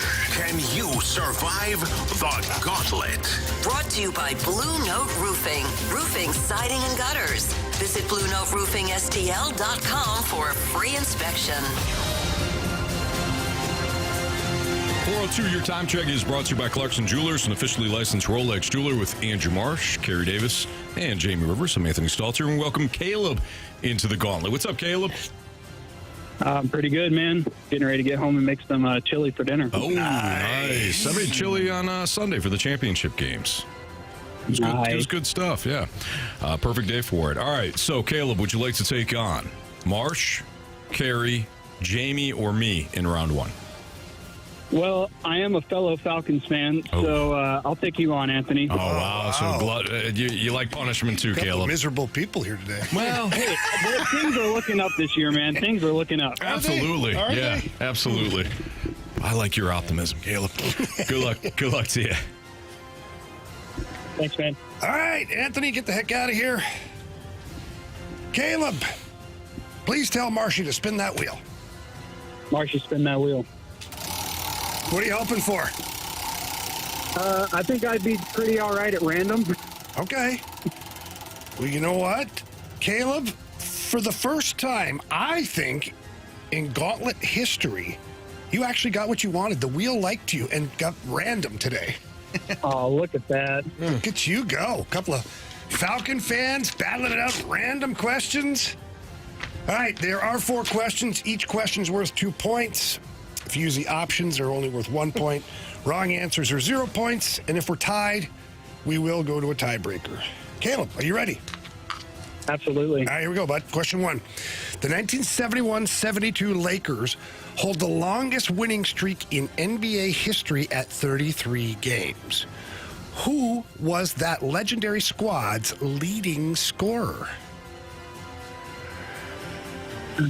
72 Lakers. Feels like yesterday. Yeah. I remember it just like I fell asleep to it. Yep. Oh, man, that's tough. Give me the options. All right. Was it Gail Goodrich, Jerry West, or Wilt Chamberlain? Let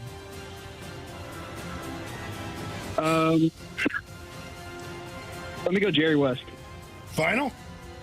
Yep, final. Okay. Question number 2. In Norse mythology, what is the name for the Hall of Great Honor where fallen warriors go into afterlife? Hint: Odin presides over this realm. Well, I know it's not. I'm pretty sure it's not Valhalla. Because I don't think that's Norse. Oh, shoot. Yeah, give me the options. I'm going to hate this, but give me the options. Is it Helheim, Valhalla, or Elysium? Okay, now that you said Valhalla, I'm really questioning myself. Yeah, let's lock it in with Valhalla, too. Final answer? Yeah, final answer. I hate that I had to go for that. Question number 3. Prairie Farms Dairy was founded in Carlinville in 1938. Please tell us the state in which you can find Carlinville. Carlinville. Indiana. Final answer. All right, we are at the final question. Here goes. Let's go to the pitch. Name the new-ish manager of the United States men's national team. Oh, I'm gonna have to get the options on this one. Okay. Is it Mauricio Pochettino, Corbin Bradley, or Greg Berhalter? Mauricio. Final answer. All right. Let's get our guy Anthony in here. How you feeling, Caleb? Not great. No, huh? Yeah, well, we'll see. No. There's some questions I'm questioning myself on a lot of things I think I know. Yeah, I do that daily. Anthony, how are you, bud? Oh, I'm doing great. Code of Silence any good today? Yeah, it's very nice. Yeah. Very nice? Yeah. Okay. Nice and silent. Oh, okay. Cool. Good. All right, your category? Random. Pack a lunch. Yes. Ready? Yeah. Oh, yeah. Okay. Yeah. I was born ready for random. Question 1. The 1971-72 Lakers hold the longest winning streak in NBA history at 33 games. I was just telling you that the other day. You were. 33 games. Who was that legendary squad's leading scorer? A lot of great options on that team. Speaking of options, I'm going to hope that you give me one that player I've never heard of, and then I'm going to just take them. Options, please. All right. Is it Gail Goodrich? There it is. Jerry West, or Wilt Chamberlain? Let's go. Let's go with the guy you made up. Let's go with Gail Goodrich of Goodrich Tires.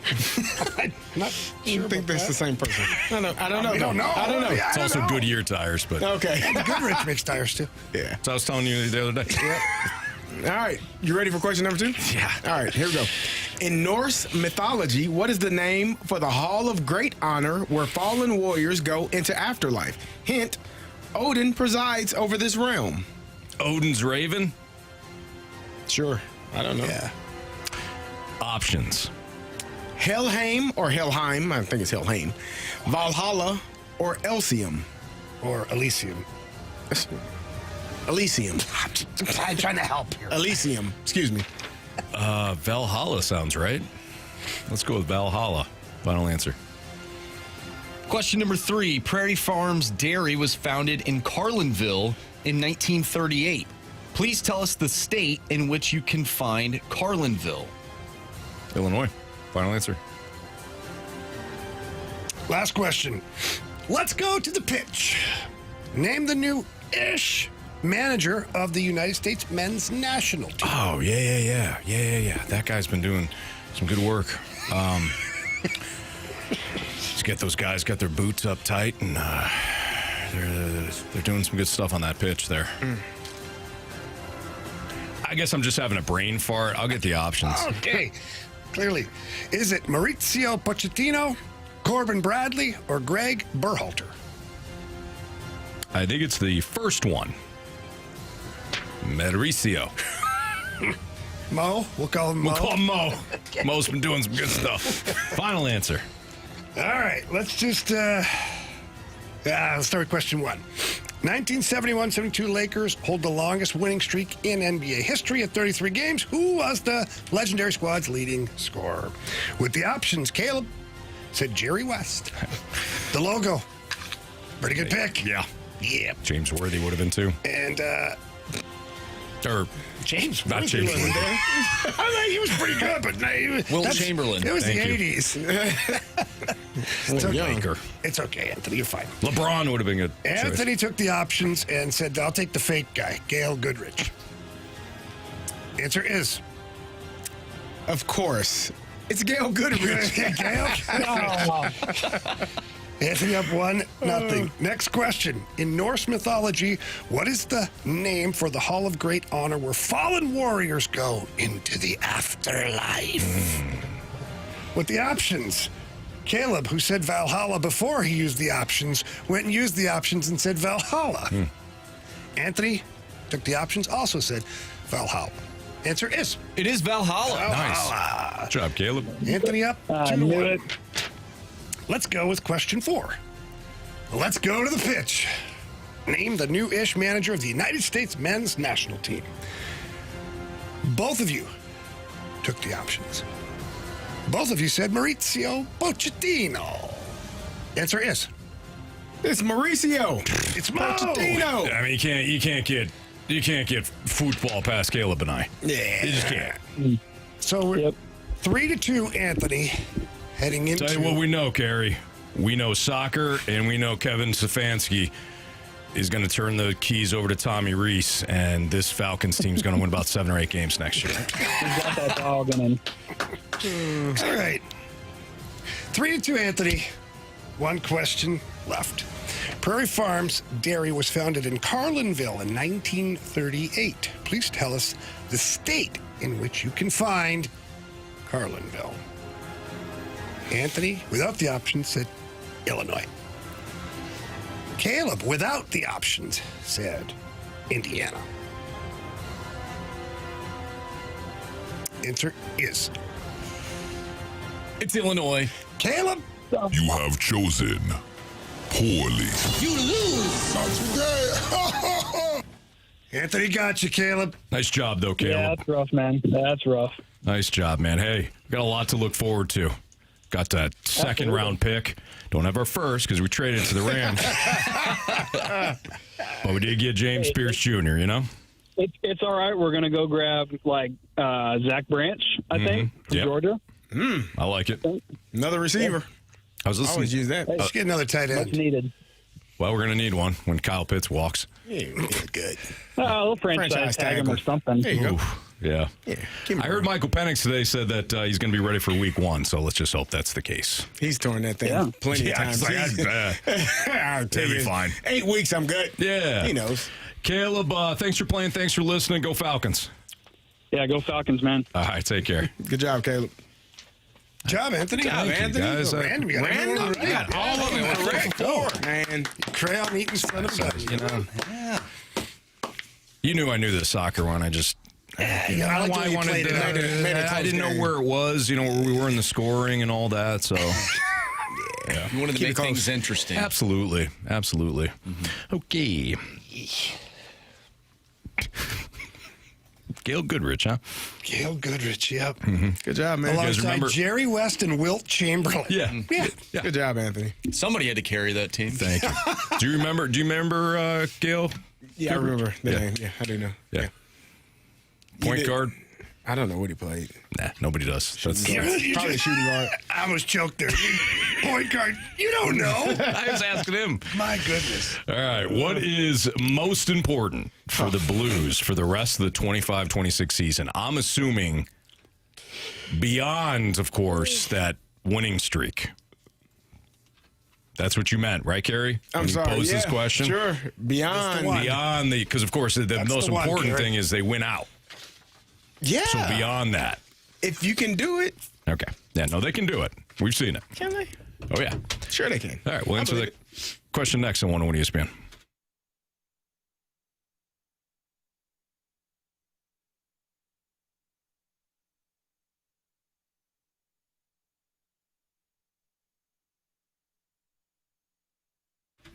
Carey went down to Mentality today. I go to the South County location. I think a lot of times you go to the Chesterfield location. Yes, but the bottom line is we go in. We go in. We're on their program. And the reason why we sat down initially with Mentality, I'll let Carey tell his story, but I guarantee it's similar to mine. I wanted to just get back into the gym. I want to start feeling great again. I didn't want to keep settling. And a lot of times you try to go different routes, whether it's a supplement route, which, hey, love the supplement world as well, right? But a lot of times you just need to find out what's going on. And for me, low testosterone was impacting my mood, was impacting whether or not I was getting good sleep, certainly my energy levels, and how I was interacting with you guys here at work and then at home with the kids and Kristen. So I wanted to make sure that everything was right. I was low in testosterone, and Carey, being on their program and with Mentality is fantastic. Yeah, and they got that taken care of because they did the labs, which was an easy thing. You go in there, you get tested, they see where you're low at and how they can aid you in being the better version of yourself. I just got my labs done last week. I'm going in tomorrow to see what I need to get done and where I need to be because I'm tired of feeling tired just like you were, tired of being, kind of miserable and grumpy around my family. So when I get in there and get my program started, it's going to be awesome, and you should get it done as well. Low T USA is where you can go, and you can either go online or you can stop in South County like Anthony does or go to Chesterfield like I do. And right now, all new patient labs will be covered with your treatment plan. So that's a savings of $250 right out of the gate. So tell them Carey and Anthony sent you. And again, new patient labs going to be covered. $250 in savings right away. And you're going to love the way you feel. That's the bottom line. That's why you want to go to Mentality. So if you're struggling to even meet some of the New Year's resolutions and you're like, man, I ain't even getting to the gym. Go to Mentality first, lowtusa.com. Again, it's Mentality.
ESPN.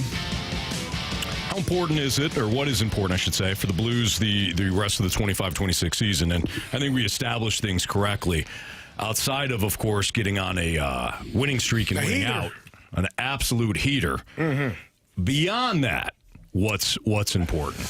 Yeah, so I was, I was looking at, we are a show about stats and facts, and I was looking at some numbers, and as of today, the St. Louis Blues are second to last in all of the NHL in terms of where they are. Check your numbers again, Carey. I don't know about your numbers. It's second to last in goal differential, and so the injuries are piling up. Dylan Holloway was placed on the injury reserve today. They've had a number of forwards. I think the only forward that has played in every game is Pavel Buchnevich. Jake Neighbors has missed time. Jordan Kyrou has missed time. Robert Thomas has missed time. Doesn't he keep going? Pius Suter has missed time. Point, man? Nick Bustad, just you name them. If they're a forward, you can rest assured that they have missed time this year with some sort of injury. And so before I found out that Dylan Holloway was placed on injury reserve, my question to you was, you got a few games left before the Olympic break, and we know, the Four Nations tournament last year was the catalyst for that turnaround. Sure was. It was the catalyst. That break that they got for the Four Nations, man, those guys came back humming, right? So I was wondering, just asking, you guys give me your thoughts on it. Jamie, you specifically. What do you think about guys getting just some time to recalibrate, resting these guys for the before the Olympics and seeing where you are? Now, let me remind you here. I just mentioned you are second to last in all of the NHL. Which, Jamie, I don't know.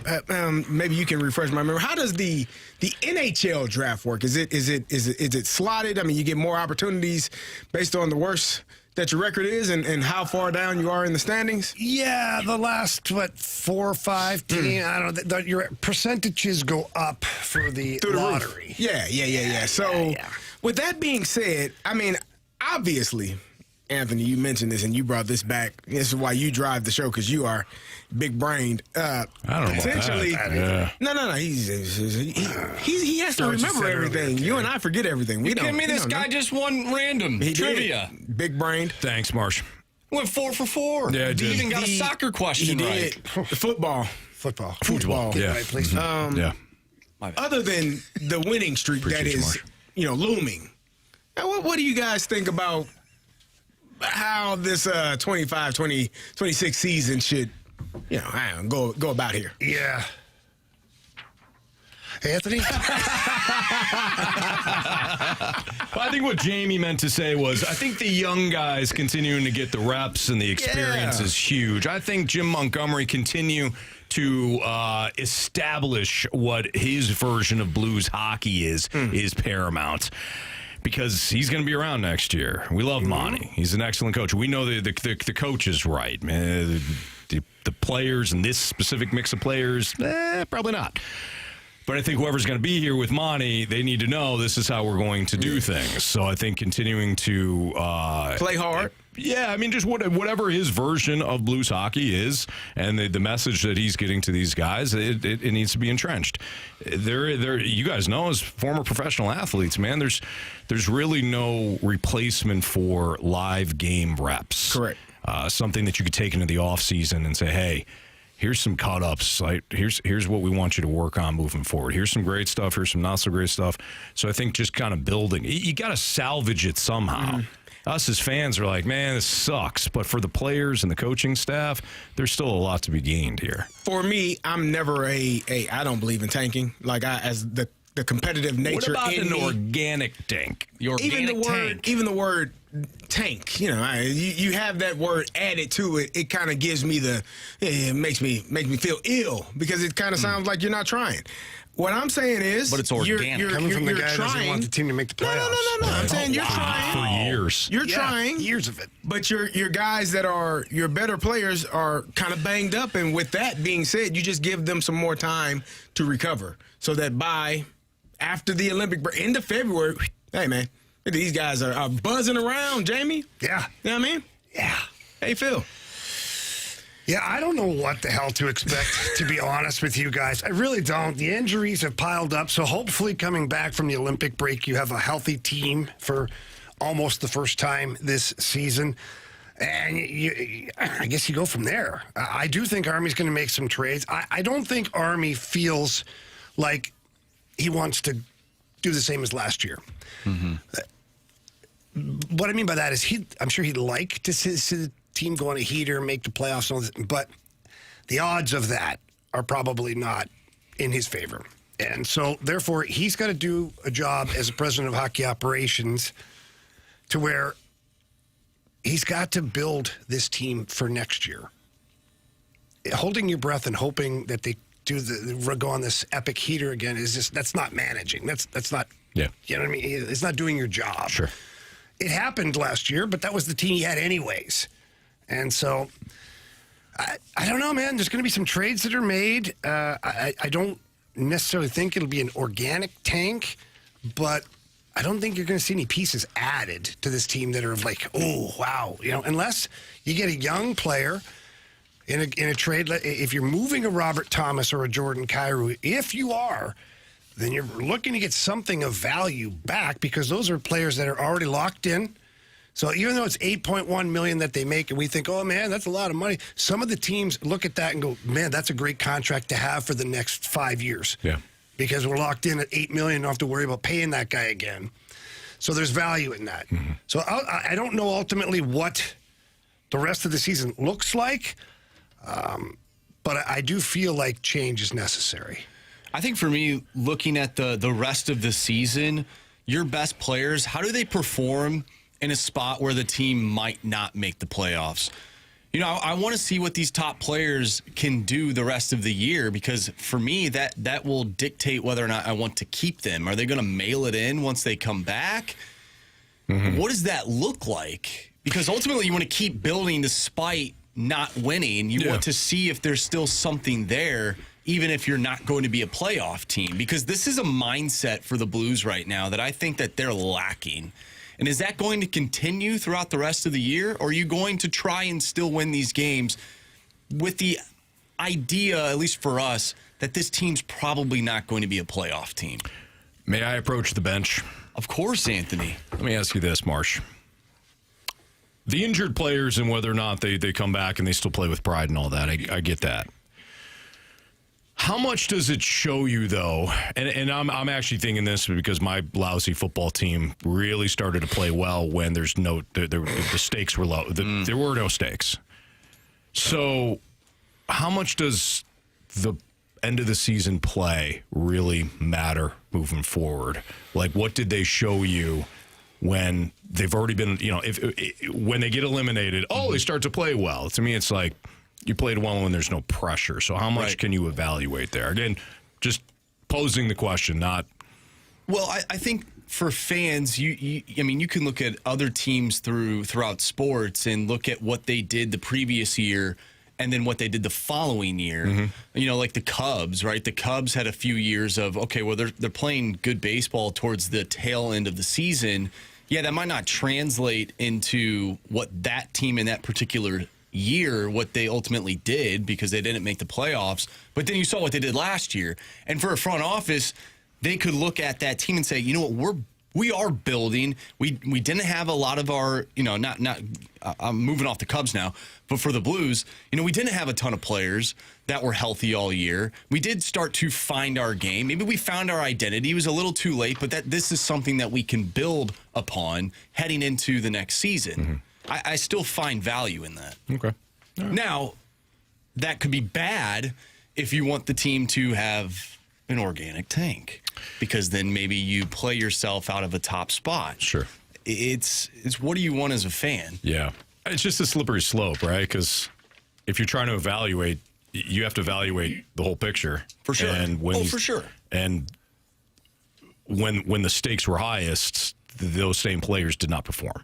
Now, I'm not talking about the young players, because the young players have got their own development. Right. But the guys that you really count on did not perform. So if they play well in the final 2 or 3 weeks, like, well, maybe we should just run it back. Mm-hmm. No, I think that's where teams start to buy into the fool's gold. Yeah, and maybe this front office has their mind made up already. Yeah.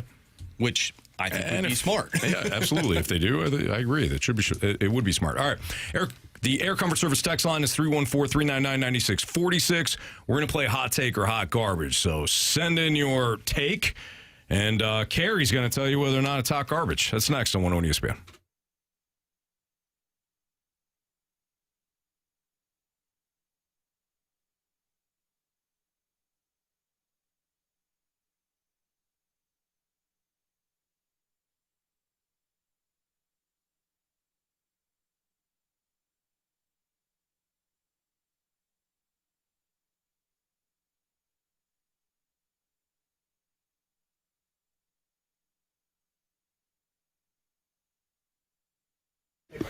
Hey, it's Kerry Davis, and if you are in the market looking for a new vehicle, look no further than my friends over at Genesis of St. Charles. They are the #1 Genesis dealer in Missouri. Genesis of St. Charles is your premier Genesis dealer, and they want your trade-in. Do not wait. Now is the time to visit. They're willing to pay more for it on any new Genesis purchase. No games, no gimmicks, just upfront pricing, and you can unlock the e-price today. Every purchase comes with 3 years of complimentary Genesis service valet. That means complimentary vehicle pickup and delivery, plus a loaner vehicle at no additional cost. They have a large selection of new Genesis models in stock, ready for you to take home today. And they're closer than you think. Located right off of Highway 70 and Mid Rivers Mall at 5601 Veterans Memorial Parkway in St. Peters. Stop by today and experience the luxury service at the state-of-the-art facility. Some of the best coffee in town. If you're too busy, don't have time to stop in, you can purchase it all online. Go online today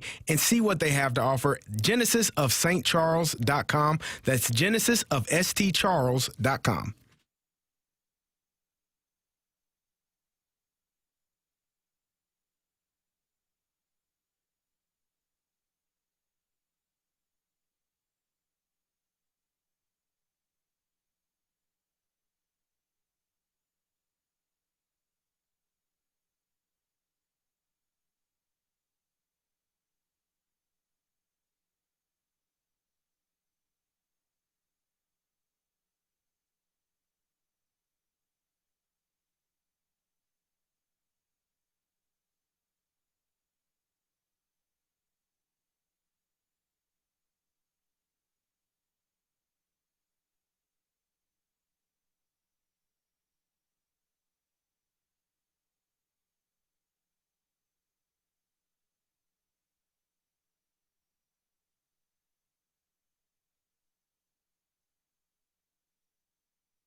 101 ESPN Sports Center. I'm Andrew Marsh. It's time for a Sports Center update brought to you by Saliga Heating and Cooling. Blues take on the Florida Panthers tonight. You can listen to that game right here on 101 ESPN. Pregame starts at 6. Puck drop is at 7. Coming up next, we will do hot take or hot garbage. So if you have a hot take or hot garbage statement you want to send our way, do so using the Air Comfort Service text line 314-399-9646. We'll play hot take or hot garbage next. I'm Andrew Marsh, and this Sports Center update is brought to you by Saliga Heating and Cooling, a Daikin heating and air conditioning dealer.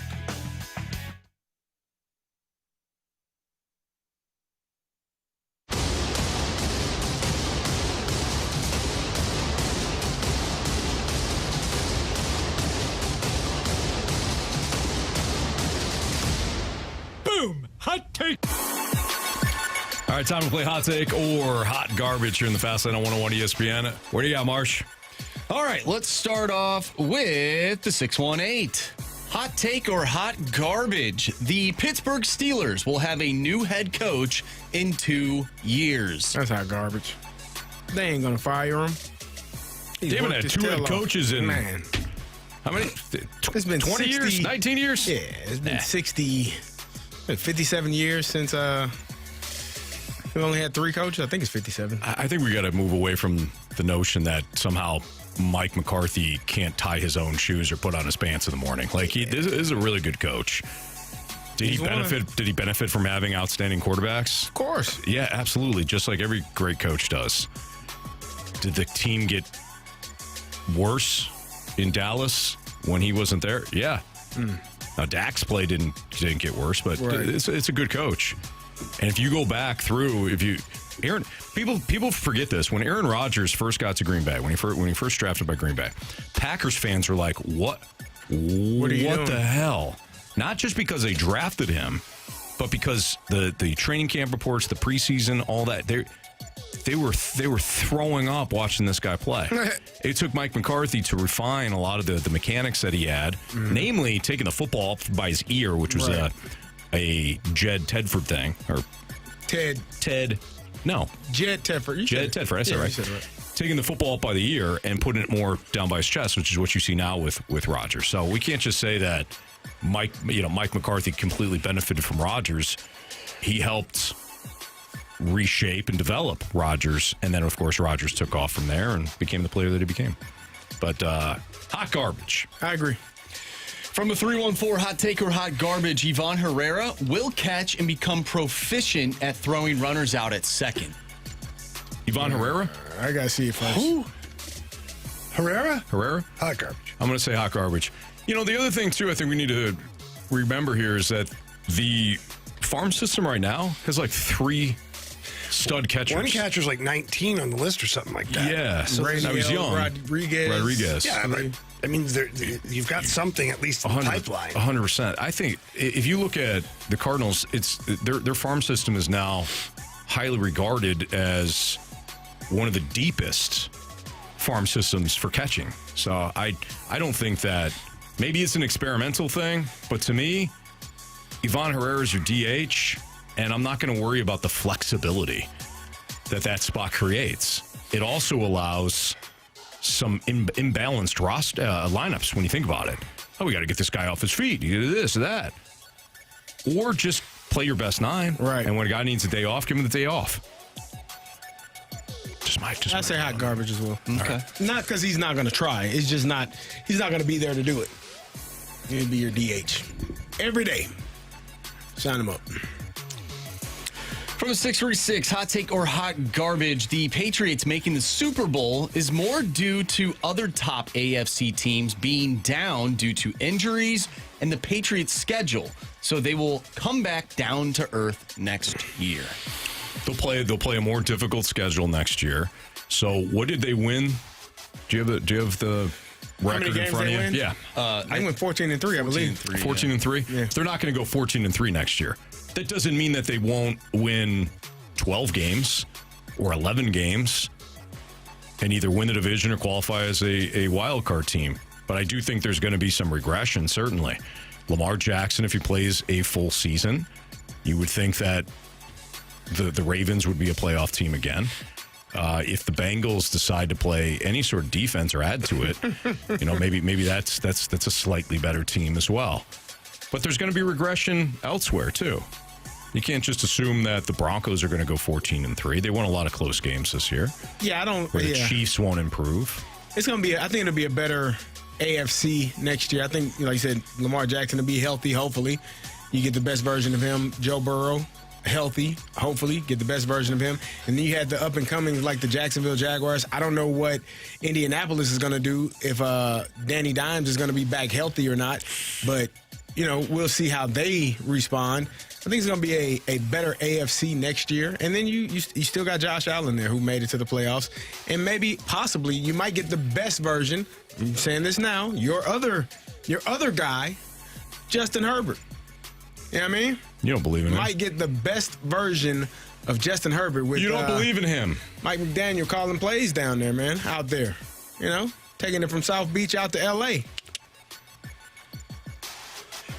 And you got your right tackle and left tackle back healthy. That'll help. I think that'd be pretty big. Yeah. From 636, we talked about this earlier. Hot take or hot garbage, the NL Central will never be the best division because free agents will always gravitate to the coast. To the money, probably. Free agents will go to Philly, too. Yeah, that's true. Yeah, not exactly on the coast. But I understand. In the spirit of the question or the take, yeah, I say hot take. Hot take from me. Yep. Do the Dodgers still exist? Have the Dodgers been moved into the NL Central? I don't see it happening. Anthony. Okay. Your silence is deafening. Yeah, okay. From 618, hot take or hot garbage, Jordan Kyrou will get traded and be a 40-goal scorer in the next years. Hot garbage. He ain't going nowhere. Well, yeah, I mean, it depends where you go with it. I'd say hot take on the fact that he will score 40. Whether he's traded or not, I don't know. I think he's shown before that he has the capabilities of scoring 40 goals. So if that part of it is a hot take. As far as the trade goes, that might be hot garbage. You guys want another Blues one? Who doesn't? This is from Grant Francis fan club. Hot take or hot garbage. Tyler Tucker will lose his job to someone in the Blues system by the end of next year. Juracek is a right-handed shot.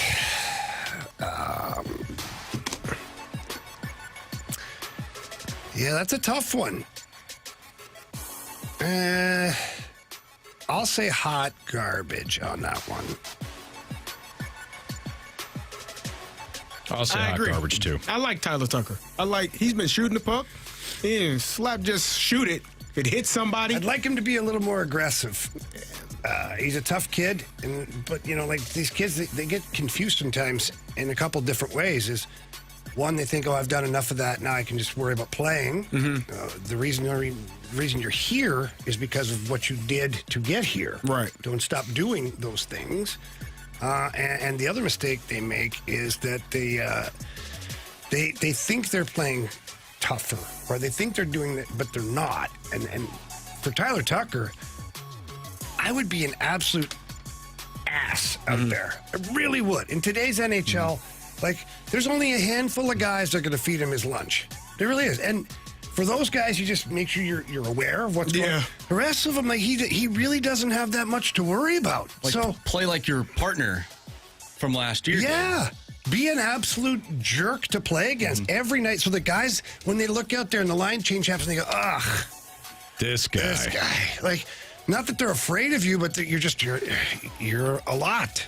Well, and so this is nothing against Tyler Tucker, but would that be a positive for the Blues if someone were to push him out of a top 6 role? I mean, yeah. Yeah, that means that the Blues are developing some good defensemen that are NHL ready. The thing that Tyler Tucker has going for him right now, though, what separates him, which is why I say what I say, is that he has the ability to play tough like that.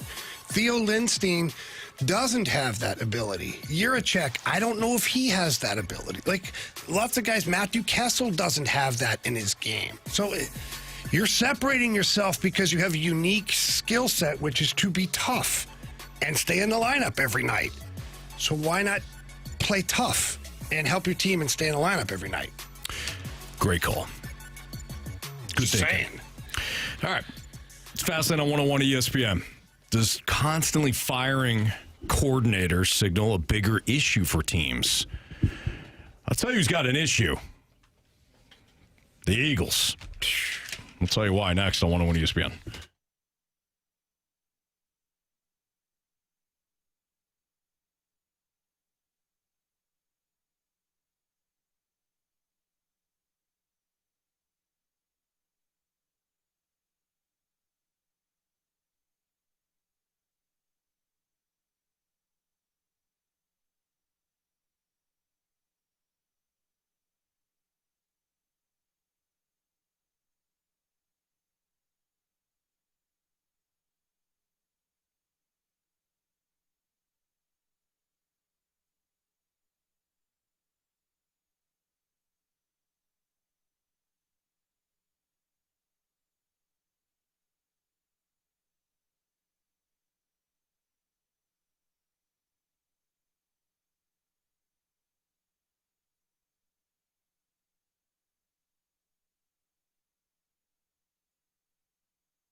So back when the Rams were still here, Carey, Michael Young, and me had to do some draft shows.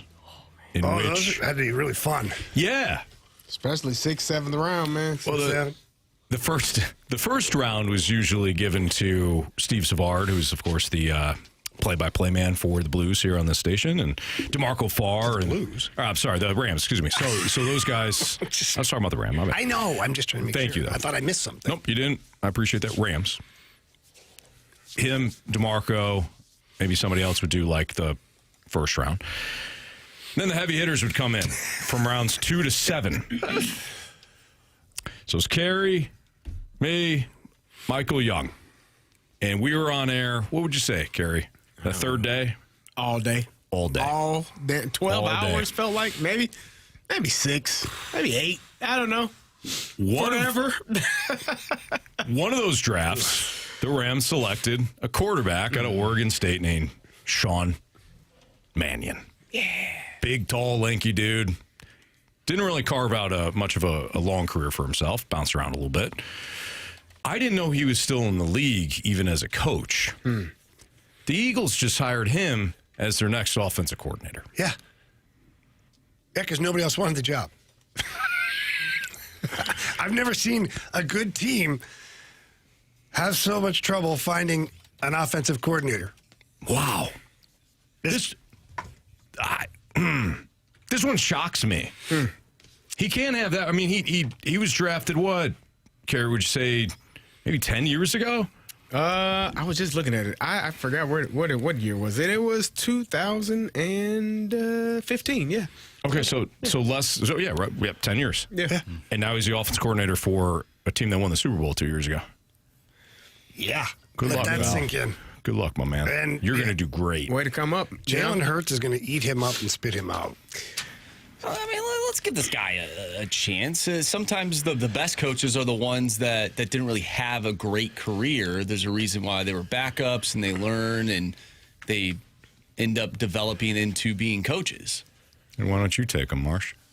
Well, he was already a Viking at one point, so we already have a play caller. Well, but you don't, I mean, just... You don't even like him. Bring in Sean Marion. We have Wes Mannion. Phillips. Sean Marion. I don't know what he does. Sean Marion would have been probably better. Wes Phillips, he's just kind of there as the OC. Mm-hmm. Yeah. But he ain't calling plays. He probably never will. It's interesting. It's interesting. So this kind of leads to the... Joe Lombardi wasn't calling plays either. No, it was not. Sean Payton recognized him as the problem. Yeah, it's all his fault.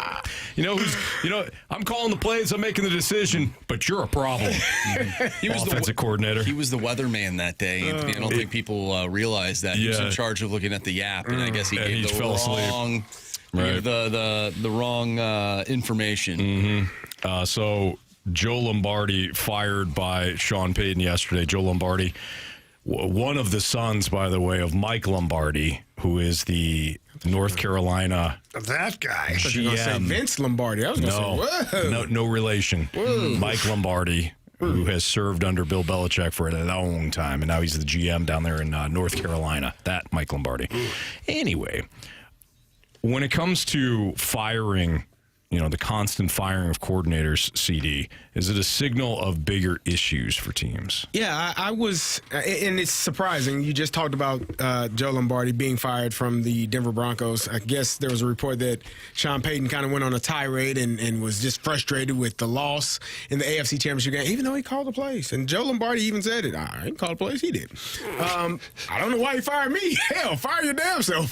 He's probably not going to do that. He said he was in a mood. He was in a mood that week. I could tell he was in a bad mood. Right. Someone was getting fired. That's kind of ridiculous. Nick Sirianni on his 5th coordinator in 6 years. Now, 2 of those were really good coordinators, got head coaching jobs, Shane Steichen and Kellen Moore, both after Shane after the Super Bowl loss, Kellen after the Super Bowl win.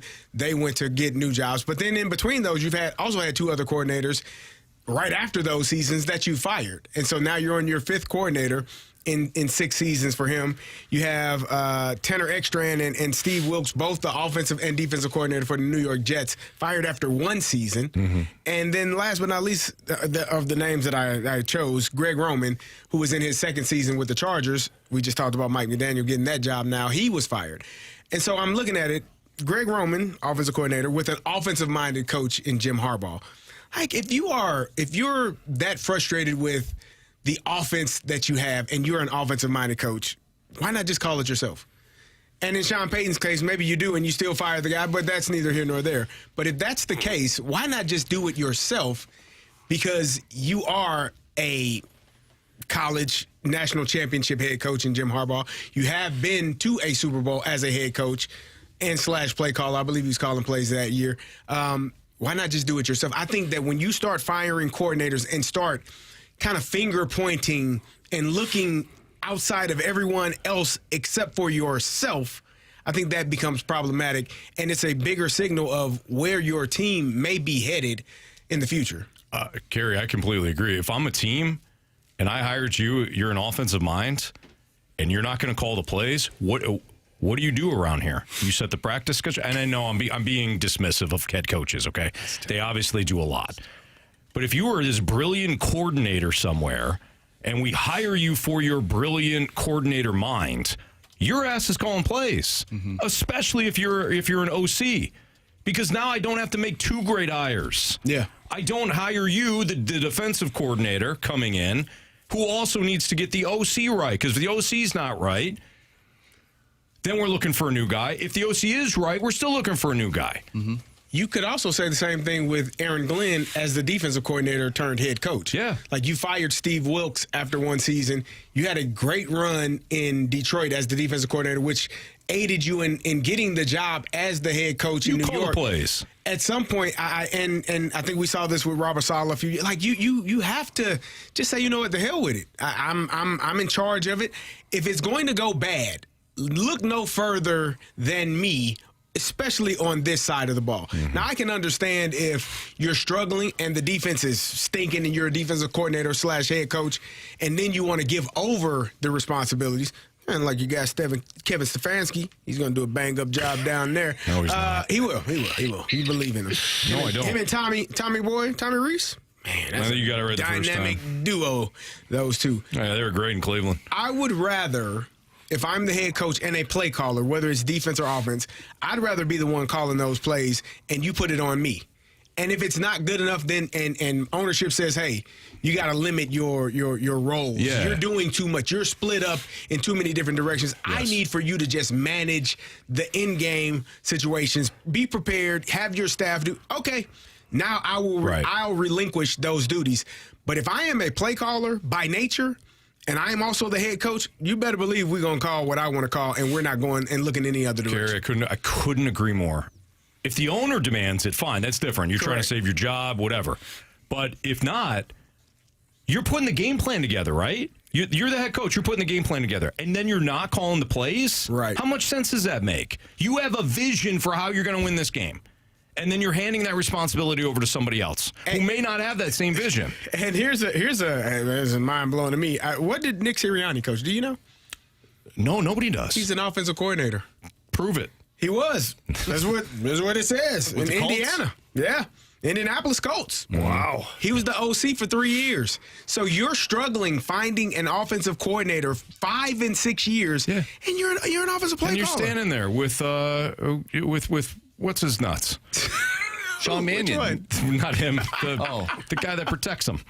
Oh, Dom? Dom. Big Dom. You're standing there with Big Dom. Aren't you an offensive coordinator? What are we doing? What are we doing? It's called insulation, boys. Oh, man. Job security. I do not understand that at all. At all. Yeah. By the way, I used to say this all the time. If you hire a head coach and he is at his press conference, right? If he makes it to the press conference and the first thing he says is, our identity is we're going to be physical, I'm firing you immediately. Why? Because that's a cliched line. That's the thing everybody says. You got to be physical, man. We're gonna play. We're gonna be physical. That's our team identity. It's football. It's already physical. That's all you got. You can't say that. Stefanski said that, by the way. I knew there was a reason. You gotta fire him. You have to fire Kevin Stefanski now. No. First, swing and a miss on the Tommy Reese thing. You're not calling plays when it's your offense. And then the identity. What's your identity? He goes, physical. We're going to be a physical team. You're done. Get out. Pack your stuff. You should have said we're going to bite kneecaps. That's how you say you're physical without actually saying you're physical, Thank you. How's he done, Jamie? He's done really good, He's actually. turned an entire franchise around. Exactly. I'd rather hear that. Can't get the win. I'd rather hear that. That's another Then team. we're going to be physical. It is. Well, here's another thing with the offensive coordinator stuff. Don't you feel as though the offensive coordinator also needs to have that same mindset as a head coach? Like, and we were texting about it last night about the Falcons Super Bowl game. I hate to bring it up, but yeah, why were you? You know what he did? He started texting me. I'm watching the Falcons Super Bowl collapse, and he's texting me like in real time. I'm like, my man, I lived it. I can tell you exactly what happened. Marsh, you have a couple of makers in you? No. I just wanted to be I'm me. just in the Super Bowl mood, so I decided to put on like the final half of the game just to break it down.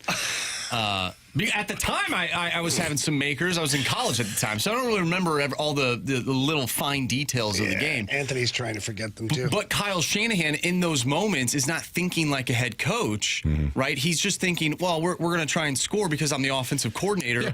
And so instead of, when there's 4 minutes left in the game and it's second down and the other team needs to burn their timeouts, instead of, I don't know, running the football, you decide to throw the ball and you get sacked, and all of a sudden you find yourself out of field goal range. Yeah, Kyle Shanahan's taking a beating over that. Is there a head coach that's on the sidelines that is not calling? He's not calling plays, and he should just be looking at the clock and telling his coordinators, "Hey, don't snap it until there's 2 seconds left or 1 second left." Absolutely. Is there a head coach there? Or do they?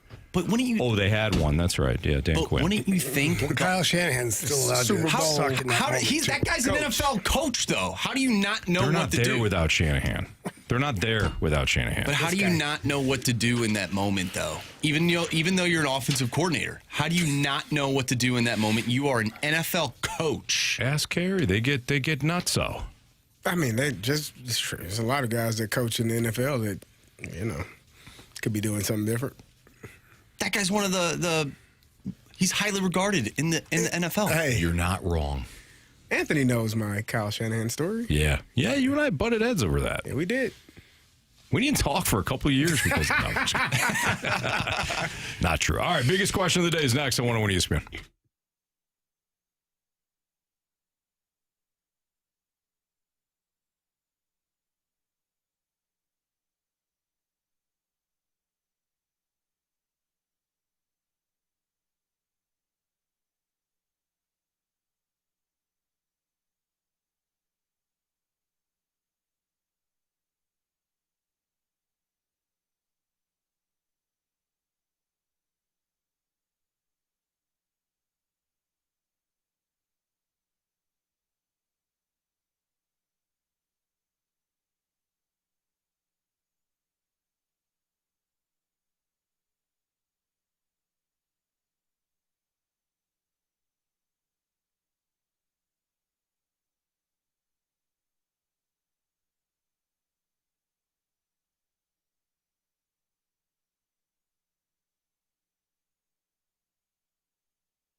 the Fast Lane's biggest question of the day. Presented by Banner Construction, the experts in James Hardy siding.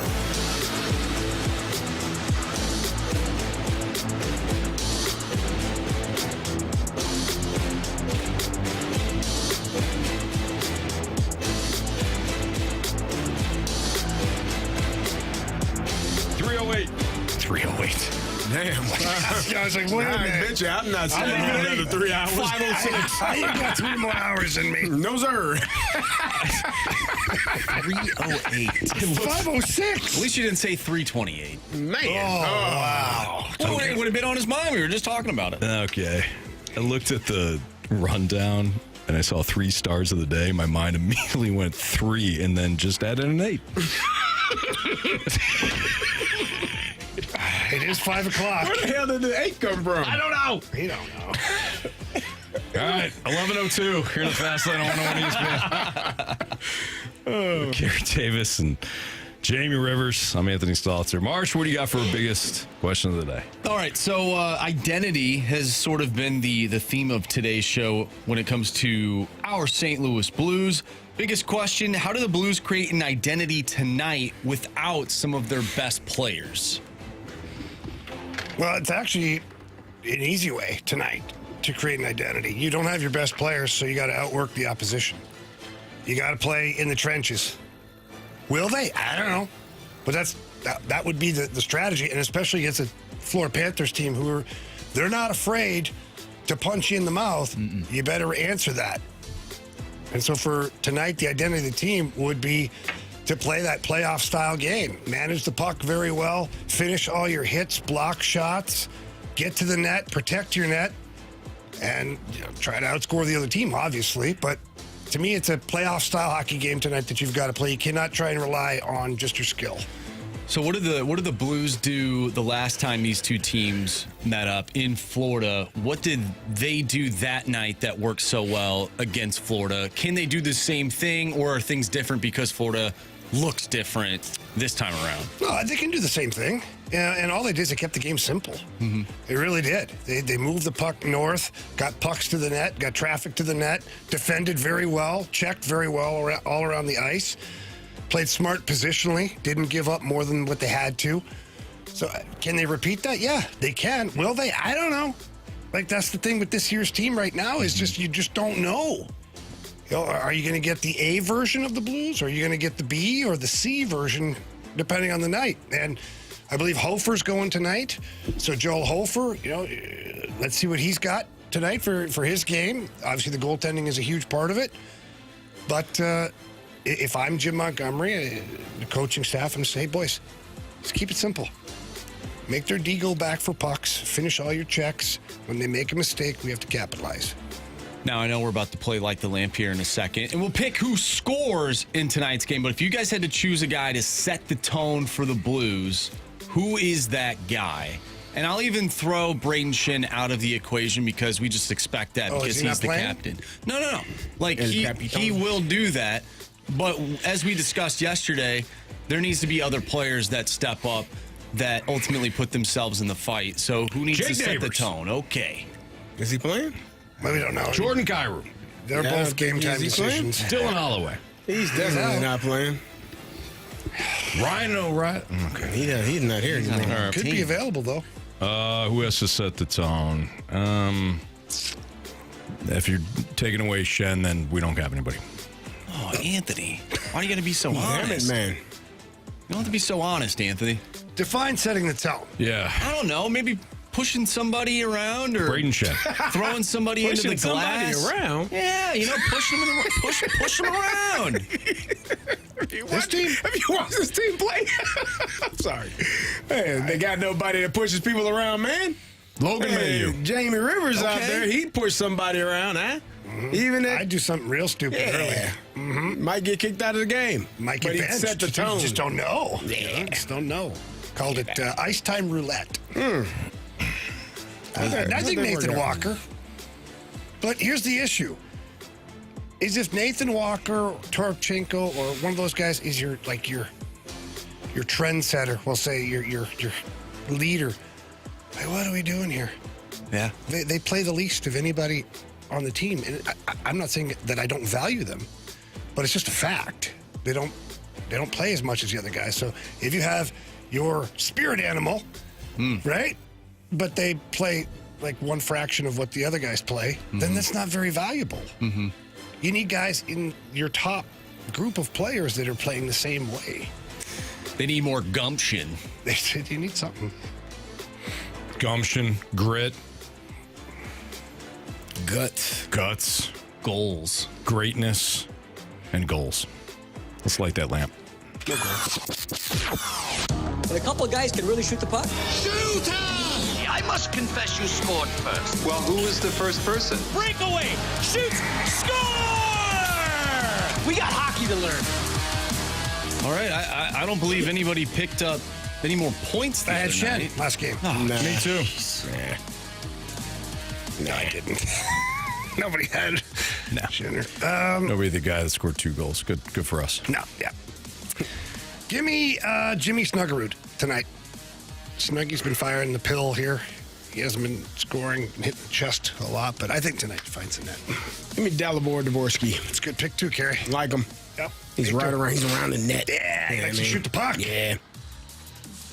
Anthony mentioned somebody. It'd be a shame if we didn't pick this guy, because this is just one of those things where like you just mention him and nobody says anything, and like he actually does something, and we're like, you mentioned him. Why didn't we pick him? How about Logan Mayhew? Okay. Wow. All right. Okay. Who'd you take, Jamie? Jimmy. Yeah. That's who I wanted. Sorry. That's fine. Did you? Doesn't matter anyways. Let's go Braden Shen. I've done on brand. Yeah. Yeah. Why not? Yeah, good answer. Good answer. Thank you. Let's go Blues. All right. Air Comfort Service text line is 314-399-9646. If you have a question for us, we got 2 Sports Six Packs coming up, so feel free to send in your questions next on 101 ESPN.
It's time for the Fast Lane to answer your sports questions. I want to ask you a bunch of questions, and I want to have them answered immediately. Asking me all these weird questions. Answer the question. Answer the question. Answer me! Refreshed by Urban Chestnut. Urban Chestnut Swickle Light Premium Light Beer. Live your lifestyle, St. Louis. All right, it's the Fast Lane on 101 ESPN time for part one of the Sports Six Packs. If you have a question for us, 314-399-9646 is the Air Comfort Service text line. Marshy, go. Question number one. From a low-life dad, who has been your guys' favorite guest you've had on? Mine has been Leo Mazzoni. He needs to be an every week guest during baseball season. Please and thank you. He was awesome. Yeah, he's fun. Mm-hmm. He's always good. Like ever or just in the Fast Lane? Probably just. I was going to say ever. Ever, maybe? Ever. Yeah. All right, I'll give you two. I'll give you one of each. How about that? Ever, Dave Duncan, who Chris and I talk to every Friday in our show. The Turn, that was awesome, and just to hear the interactions between father and son, and just also just gleaning the knowledge that Dave Duncan brought from a baseball standpoint. And then I think in the Fast Lane, boy, hard to beat Charles Barkley. Jamie has booked them for us, and Charles Barkley was awesome. Chuck was funny. Yep. So I'll go there. Man, I'm trying to think. I feel like my brain is forgetting. Because during the pandemic, we had a lot of random. Yeah. We went to the phone book there for a few of them. Yeah, we got some people on there. Chuck, Charles Barkley is an easy answer. I'm going to say Oli Marmol, too. Oli was really good. It was a good talk with Oli. You don't have to like him. You don't have to like his managing skill, but it was a good talk. Oli, we know you're listening. Get back in here, man. Yeah, it was good, man. Another 45 minutes. Get you on for 3 segments next time. We've had a lot of really good guests. John Hamm. We had him on a couple of times. John Hamm was good. Great. For me, it would be between Oli and Chuck. Charles Barkley probably, because I grew up 90s basketball, man. He's hilarious, too. Dude was hilarious. And outside of this show, I forget who I was on with. It might have been Randy. We had George Foreman. Oh, nice. Oh, wow. It was really cool. Yeah. Like, it was a really cool interview, a legend like George Foreman and all that he's done in sports, and then the Foreman grill. Like, it was really cool to interview him. Bill Walton. Oh, Bill Walton. That's who I was going to say. Now, that was a trip. That wasn't even really an interview. I don't think we even asked a question. No. We just talked. You guys, the entire time. I had to go to a Blues game. You had to go to a Blues game. Carey wasn't there. It was just you and I, Anthony. Yeah. And it was the final segment of the show. I listened to the whole. Yeah. He just took it and went. Anthony's He was like, fantastic. we got to wrap it up here. The show's wrapping up. And Bill's like, let me tell you one more. Something about St. Louis. There was nothing. There was no questions asked. He was just started talking. Yeah. We've had a lot of great guests for the basketball, for the college basketball. Roy Williams was cool. Oh yeah. So, you know who was great too? It was Mike Bray, Notre Dame. He was head awesome. coach. He was phenomenal. And so was the other guy there. I forget. The Yukon women's. Gino. Oh man, he was excellent. Yeah. You hit it off with. Used to coach at VCU, and then Shaka Smart. Yeah, Shaka Smart. He was great. He was asking you about hockey. Yeah, Shaka Smart was awesome. I always love the interviews that end up to where you're having dialogue. Yeah. It's not us asking questions. It's not an interview. The whole time. Yeah, it's just a conversation. It's firing back. Like even Kyle Gibson the other day, that was a fun interview because you guys were giving your own vantage points on something. It wasn't like, well, what do you think of this? Or like, it's no, here's what I think. It's kind of like we do here on a daily basis, but it's you usually don't get that chemistry with a guest because you feel like I got to ask questions. That was the best part about the pandemic when we had guests on, because there was no sports, there's nothing going on. Like we had Mo on and we're asking him like, what does he grill and what does he drink when he's grilling? And that was our theme, Carey. We were asking people when any guests that came on, when you're grilling, what are you drinking? Is it beer? Is whatever? And then it just it relaxed them. They didn't have to talk about things that they had to be protective about. So it wound up being fantastic. Good question. Question number 2. Thanks, Low Life Dad. All right. Talking to you, Anthony. Second question.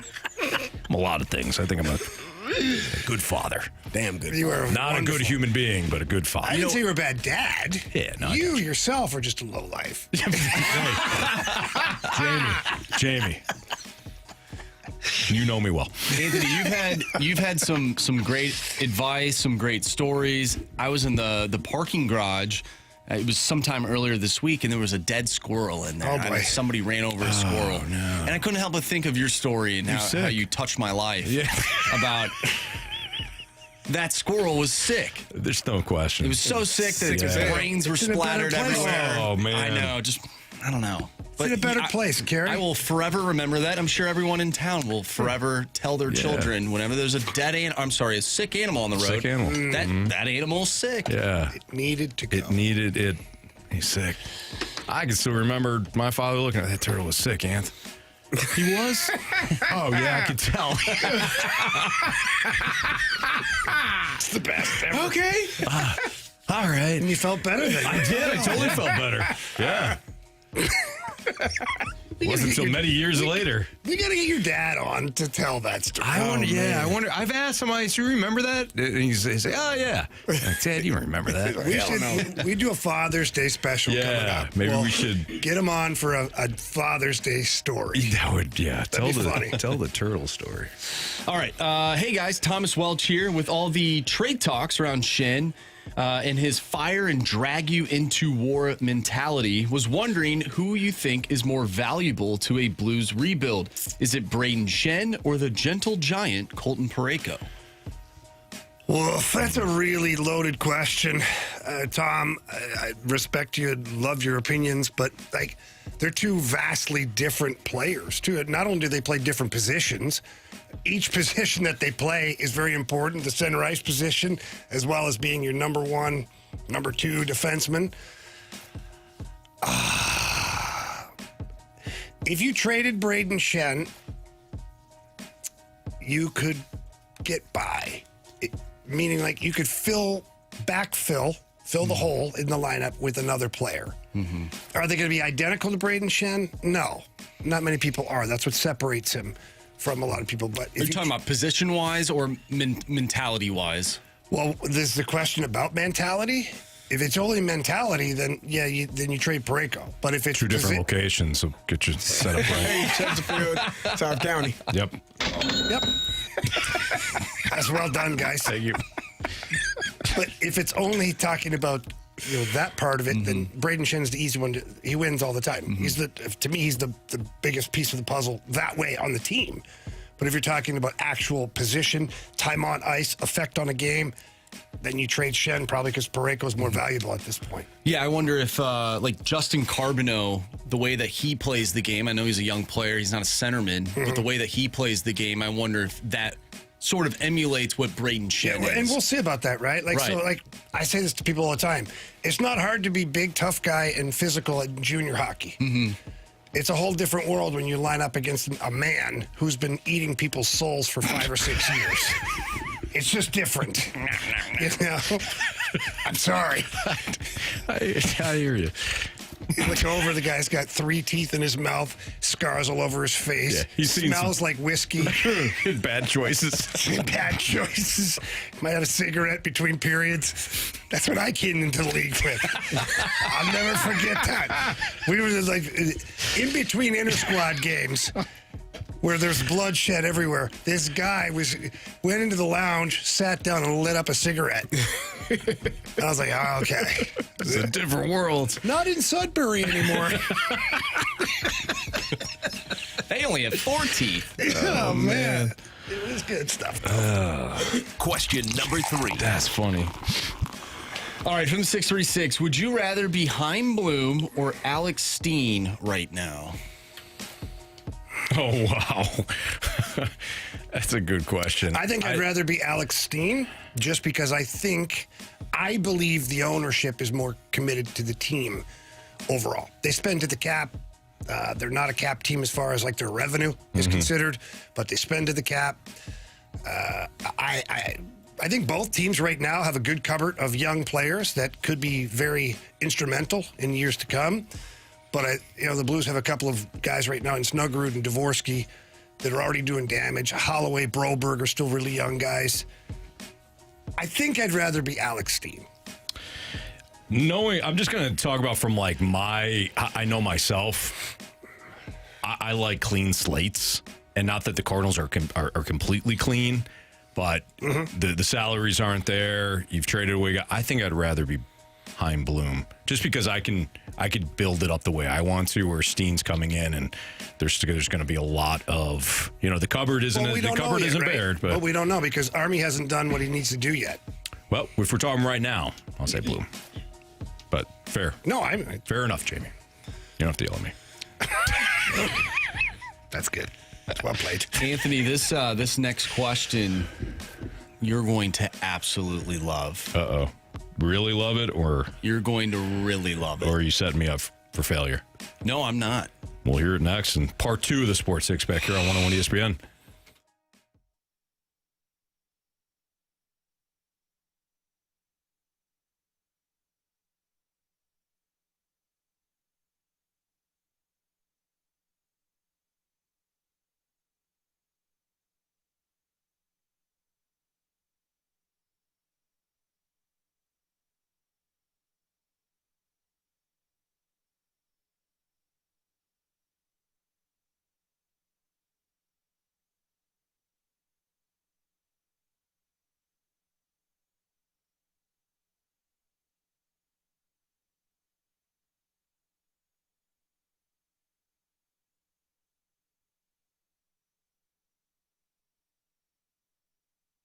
Well, you only have a couple more days to take advantage of the 000 Advantage sales event at Auto Centers Nissan Herculaneum. So head down there, talk to my friends. They love making sure that they send customers back home with the right vehicle at the right price and make sure that they're completely satisfied. And part of the buying or shopping with confidence that Auto Centers Nissan offers you is they have the 30-day return promise. So if you're not completely satisfied with that new Nissan, bring it back, and within the 30 days, if you, for whatever reason that you want to bring it back, they'll refund your money. But when it comes to the 000 Advantage sales event going on right now, select new Nissan models get 0 down payment, 0% APR for 60 months, and 0 payments until summer. So you're talking about real breathing room when it comes to your budget. Imagine getting a brand new ride that you don't have to start paying for a couple of months. With over 1,000 new and used vehicles in one easy location, just minutes from South County and Jefferson County,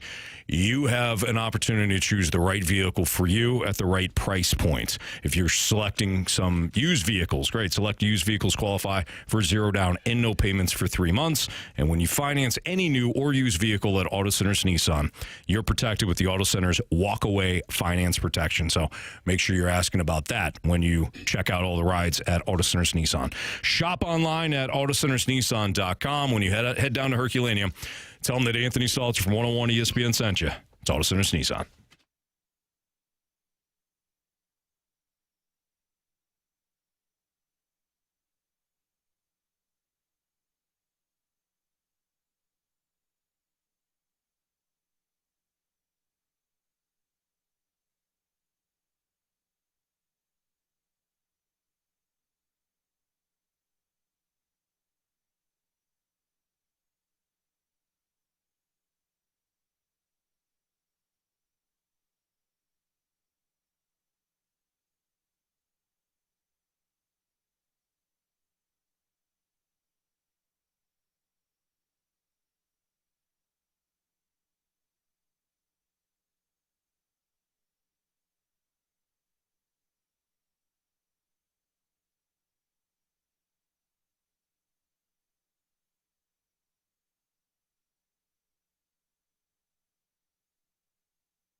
101 ESPN Sports Center. I'm Andrew Marsh. It's time for a Sports Center update brought to you by Saliga Heating and Cooling. We are less than 30 minutes away from Blues pregame. The Blues take on the Florida Panthers tonight. It starts at 6. The pregame does. Puck drop is at 7. You'll hear Chris Kerber on the call tonight. We talked earlier with him. If you missed that interview, make sure you go to 101ESPN.com or check out the free Dobbs Tire and Auto Center's 101 ESPN mobile app. Just head to the podcast page and you'll find all of our interviews and all of our shows there. And it's all brought to you by the Schaefer Door Company. We have part 2 of our Sports Six-Pack coming up next, so get your questions into the Air Comfort Service text line, 314-399-9646. I'm Andrew Marsh, and this Sports Center update is brought to you by Saliga Heating and Cooling, a Daikin heating and air conditioning dealer.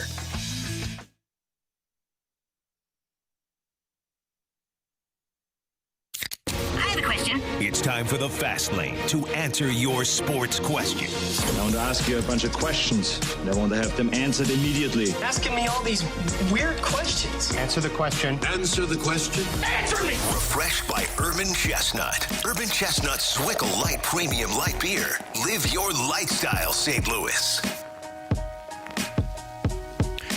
All right, time for part 2 of the Sports Six-Pack here in the Fast Lane on 101 ESPN. Kerry Davis, Jamie Rivers, Anthony Stalter. Marsh, you had a hell of a tease for us. I appreciate that. So, question 4.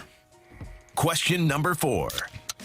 From the 636, which athlete would win in a battle back in the day in the Roman Colosseum against whatever they got going out there? Okay, yeah. I like that a lot. I knew you would like this one. Yeah, so we're taking a current athlete. Any athlete, and yeah. Any current athlete? Well, it didn't say current. Okay, just, just any athlete. We're going back. We're going back into Roman times. Yes. And they're just that fighting? gate comes up. Yeah. And whatever steps out. Maybe they have a sword. Maybe they have 2 swords. But there could be tigers over there. There could be a much bigger gladiator. There could be a bunch of gladiators. Yeah. I like this a lot. Whoever sent this in. I mean, it could be Joaquin genius. Phoenix. It could be. And he cheats. Any athlete. So, Mike Tyson was the first name off my. Okay, that's a really good one. First one I had was Shaq for some reason. Big, whatever comes out. Yeah, but do we know maybe Shaq not can as actually agile? fight? I don't know, but he's big, and if he got a bigger gladiator, bigger target. True.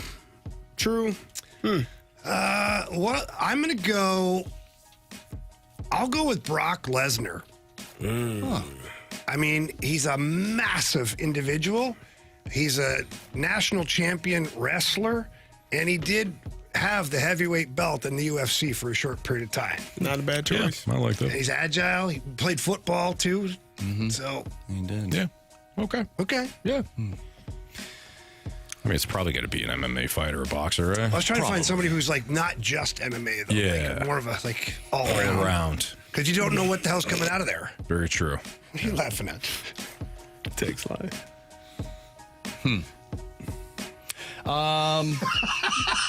What about a current athlete? Why don't we do this? Why don't we pick an athlete from the 4 major sports? Okay. Each or one person total?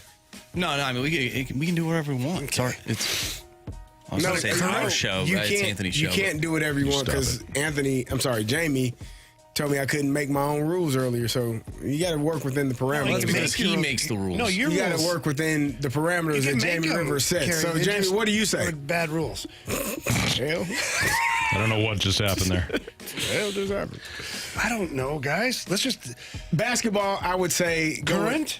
Yeah, current. Current basketball? No. Draymond Green. You just pick one current athlete from the 4 major sports. Oh, gotcha. Oh, just one. Yeah, it can be anybody. Just one. See, we didn't understand the rules because Jamie didn't clarify. Carey wouldn't stop talking.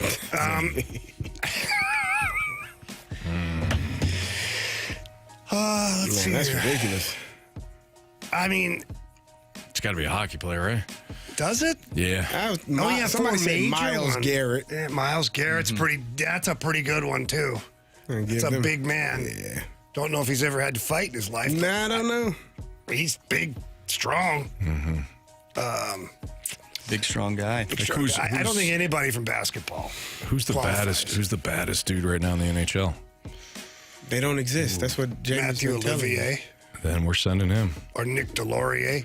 Nick Delorier looks like he might eat your soul. It's not. I think that's probably our best. Well, Ryan our Reeves best is still bet. in the league. Who did Ryan Reeves get into it with the other couple weeks ago? And when he lost? Yeah. Matthew Olivier. Yeah, give me that guy. Well, we can't be. This guy can't be losing. No. And that was and I know Ryan Reeves is a tough guy. Yeah. But you win some, you lose some. Would you send Dan Campbell in there? Yeah. It's not a bad. It's not a bad call. It's not a bad call. He's a mutant, too. I like that one. Yeah. Tom Wilson's a good one, too. Yeah, that's a good one. What about the guy from Houston that almost killed Trevor Lawrence? Aziz. Yeah. Oh, yeah. Aziz Al-Shahir. Yeah. That's a bad dude. He did harm him. He's the guy that made that quote that I sent to our group chat, and then Carey said the Houston Texans would win the Super Bowl and then proceeded to look awful, at least offensively. That's because C.J. Stroud didn't get the text message. It slipped through his hands. Yeah, he got the text message. He got a text message. After just the not game? that one. I was thinking before that. If you ever want to see your family again. No. What? No. What are you talking about, man? Nope. Question whatever, please. Question number 5. Anthony, I hope you enjoyed that. I did. I really did. That was a good that was one. great. That was a good one. Thank you. You're very well done. From the 314, is any part of you worried about falling into a consistent state of being bad when calling for either the Blues or Cardinals to rebuild? No. I don't feel. If I wasn't confident in the team's front offices, maybe. Like, there's only a few teams that have been able to screw it up so bad for so long. Buffalo Sabres, I'm talking to you. And in baseball, I can't even say that in baseball because some of the teams are just trying to be bad. They're not actually making bad decisions. Well, when it comes to the Cardinals, like it's a necessary evil. I like what Ryan Bloom is doing. Yeah, they had to. Here's one thing. Here's one thing I really don't understand. What they have to do? They could not continue on the same path that they were going down. They could. I mean, that was awful. We'll just go out there. We'll sign a couple of free agents. We'll be right back there. No, you won't. No, stop. System is broken. They had to restart. I don't know. I do not want to see that again. I don't want to see 4th and 3rd place with no serious eye on the future at all. Can't trust the system. No. Dad's not a phone. Exactly. Yeah. That's a deep cut there. That is a very deep cut there. They have no idea. Smashing the cake. Yeah. No clue. I'm glad that you picked up on it. Yeah, I did. Okay. Yeah. You guys will get there one day. Probably not. Yeah. Question number 6. All right, interesting question here from the 636. When the Cardinals play poorly, Marshy takes away the Sounders during the lineup game. Is Jim Montgomery doing a similar thing by referring to players by their number and not their name? No, he's always done that. Okay. He's always done that. I remember his very first press conference. Maybe not his very first. One of them, when he went to Dallas as the head coach. He's like, sometimes the names. He's like, I'm not going to screw up saying names. I'll just say the numbers. And he did it in Boston, and he's come back. Not a bad idea. He's just, he thinks it's just easier. Yeah. And he may not be wrong. He might not be wrong. Yeah. Alrighty. What did, real quick, what did your coaches do, like, when you knew that they, or, like, if you were in the doghouse with your coaches, how did you know that outside of them, like, yelling at you? Could you tell by, like, body language or, like, lack of playing Yeah, they time? treat you like you got the plague. Okay. And then all of a sudden you don't, like, for me, I don't have a partner for practice, which means I'm 7th defenseman. Right. Not great. You know? Didn't feel good. Yeah. Then you know right then and there. And then I'm like, he pissed me off all friggin' week. I made sure everybody was miserable. I didn't care. If I wasn't playing, you're miserable too. Yeah. And the coach is going to watch me practice like a savage out here. You're not going to want to scratch me again if you want to keep those guys going. I'm going to hurt them all. No, it wasn't cheap, but I'm going to practice hard. I am, because obviously I'm not doing the right things. Yeah. So I've got to practice like it's a game because I'm not getting to play in the games. Great. That's great advice. If you practice 50% against me and you get rocked, that's your fault, not mine. A lot of mine. Or you could shoot a puck at your coach. That got me traded. So the coach of the GM, was it Babcock? It was. I love Ken Holland. You love Ken Holland, that's right. Yeah, no, it was definitely Babs. Yeah. Now thinking back, I should have just hit him. Boy, you just stayed in Detroit, man. I wouldn't have been playing the next year. I would have got a contract. Would have been like a minor league deal. Oh, okay. I squeaked out a few more years after that, Anthony. You did well. Yeah. Yeah. Best decision at the time. You went to the Coyotes? The Coyotes ruined that franchise. Yeah, you did, buddy. Nice job. All right. We'll wrap up the show next. What we learned, 3 stars of the day, all that stuff here on 101 ESPN.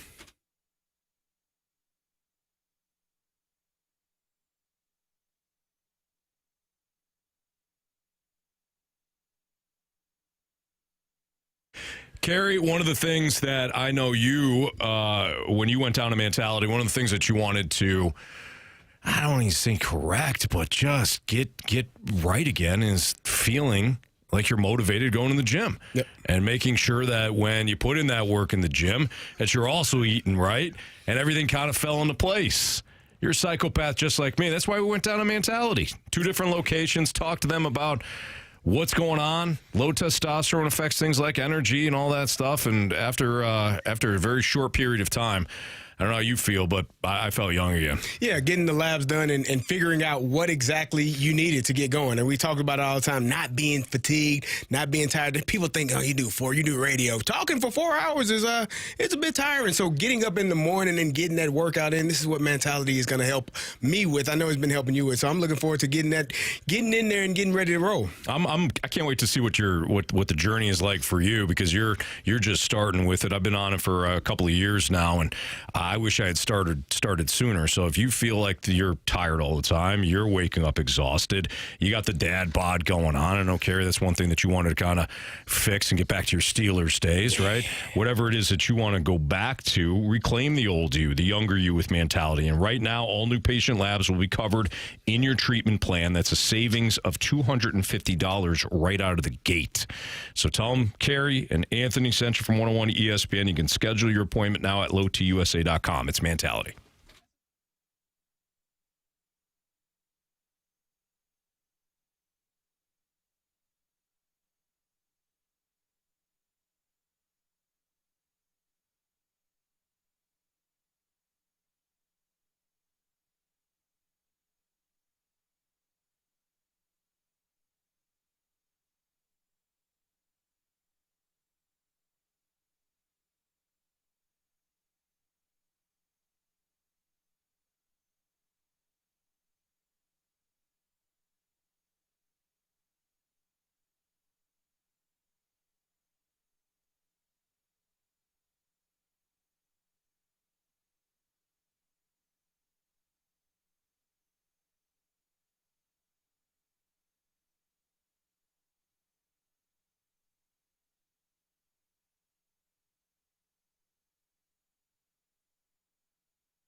anything from today's show, you can always download the podcast available at 101ESPN.com and the Dobbs Star and Auto Center's 101 ESPN mobile app. All the podcasts brought to you by Schaefer Door Company. Marsh, what'd you learn today? Oh, Anthony, I learned that you have a pretty good taste in music. Thank you, sir. What? Again, you guys just don't. Bon Jovi? Nah, you just. They're okay. One of these days. Gary, what'd you learn today? I learned that, I already knew this, but the rules only apply when Jamie makes them. I mean? That's because I make good rules. According to who? Me. Of course. All matters. There it is again. You're welcome. It's my show. Okay. It is Jamie. your show. But What'd you learn? I learned that you can have a dislike for a certain human being, and then you can have an Anthony Stalter dislike for a human being. Good luck to Kevin Stefanski. By the way. Is he still there after all the crap he's pulled? He's limping right now after all the things you said about him. Yeah. He got in my face like I was Kevin Stefanski. He called me, Jamie called me in the hallway like, don't go in there. Don't go in there right now. He's going crazy about Kevin Stefanski. Yeah. Like, what are you talking about? Just don't go in there. All right, brother. The thing that I learned is that Jamie wants a passionate version of Anthony, but when he gets it, he don't want it anymore. No, I didn't and say he I acts didn't like want he doesn't it. want it. I didn't say I didn't want it. I just did. I thought you were thrown off. envisioning Kevin Stefanski in me, like you're pulling the what was that? Like in The Water Boy, when he's looking over and he sees like the face change.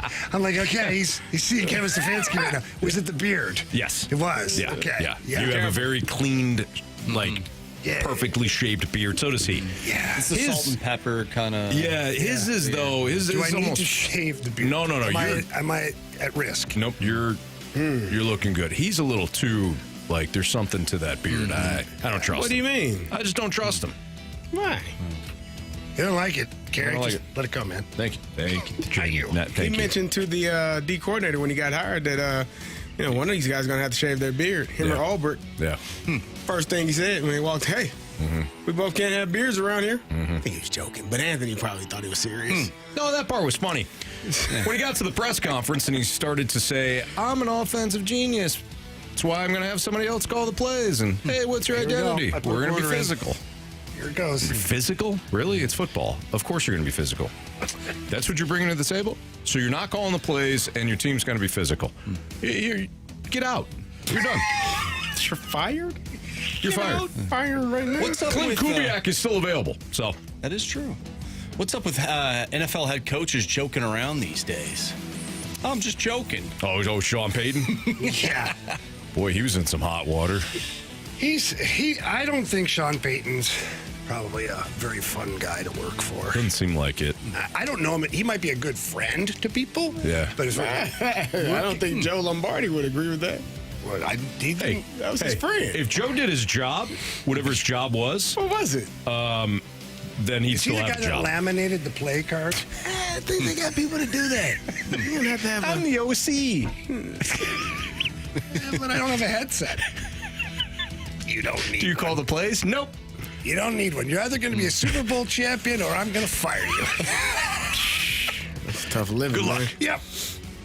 That's like Carey's rules. Yes. Yes, it really is. Yeah. Guys, do you either want to be a Super Bowl champion or fired? Yeah. Like, You choose. Jeez, I don't know. No about in that. between. Okay. You know what I mean? All right. Win the Super Bowl or fired. That's your options. All right. You'll be all right. Go ahead, Marsh. Before we get to our 3 stars, Biscuit texted in earlier today.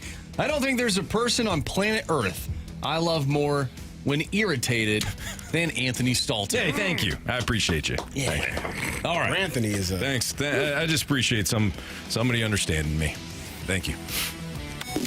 It's time for the Fast Lane's 3 stars of the day, presented by Circus Sports. No bet fees ever with the world's largest sports book, now at your fingertips in Illinois and Missouri. All right, our 3rd star of the day goes out to NFL teams that Play physical. Yeah. Let's Atlanta get Falcons. physical. Olivia Newton. John. Newton. Olivia Newton-John. Oh, yeah. John, yeah. I was there. What do you think he was saying? I didn't know what he was saying. He was leaning in, John. Gary's like, meh. I don't know. The hell he's talking about John for? What did he have to do with this? Jamie, there's no John. Is she a John now? What are you talking about? I'm confused. All right, our second star of the day goes out to the black trash can. Yeah. Recycle bin. Let's go, Lincoln. I want you to put her in the trash can, and then when the trash truck comes in a couple of days, they'll take her away. Oh, my God, Lincoln. You're 4. Why are you thinking about this for a while? Wait till he's 6. Why are you thinking? Jeez. I've been thinking about this for a while. Yeah, right? And our first star of the day goes out to not John, but Frank. Frank. I didn't say Frank. You definitely said I have no Frank. idea. I definitely said Frank. I have no idea. I was positive until I looked at Anthony. Yeah. We're like, I didn't say Frank. Anthony's like, oh, Yeah, you did, buddy. son of a. I don't call myself Frank. I just did. That was funny. All right, been a fun show. Appreciate everybody being tuned in throughout the course of the day today. Hey, guys. Oh, say it. Don't forget. Tomorrow is the last Friday of the month. Yes. Which means it's a Freedom Friday. Yeah. I wasn't here last Freedom Friday, so I am fiending for some Freedom Friday. Let's go. Let's go. So that's where you get to throw out any show topics you want to the Air Comfort Service text line or in the snake pit. Mm-hmm. Nice job, Carey. Show is yours tomorrow. Freedom Friday. Can't wait. Looking forward to it. We do have Blues Panthers pregame starting in less than 5 minutes. You'll hear our guy Alex Ferrario. And, of course, we got the game for you right here on 101 ESPN starting at 7. For Andrew Marsh, Kerry Davis, and Jamie Rivers, I'm Anthony Stalter. See you.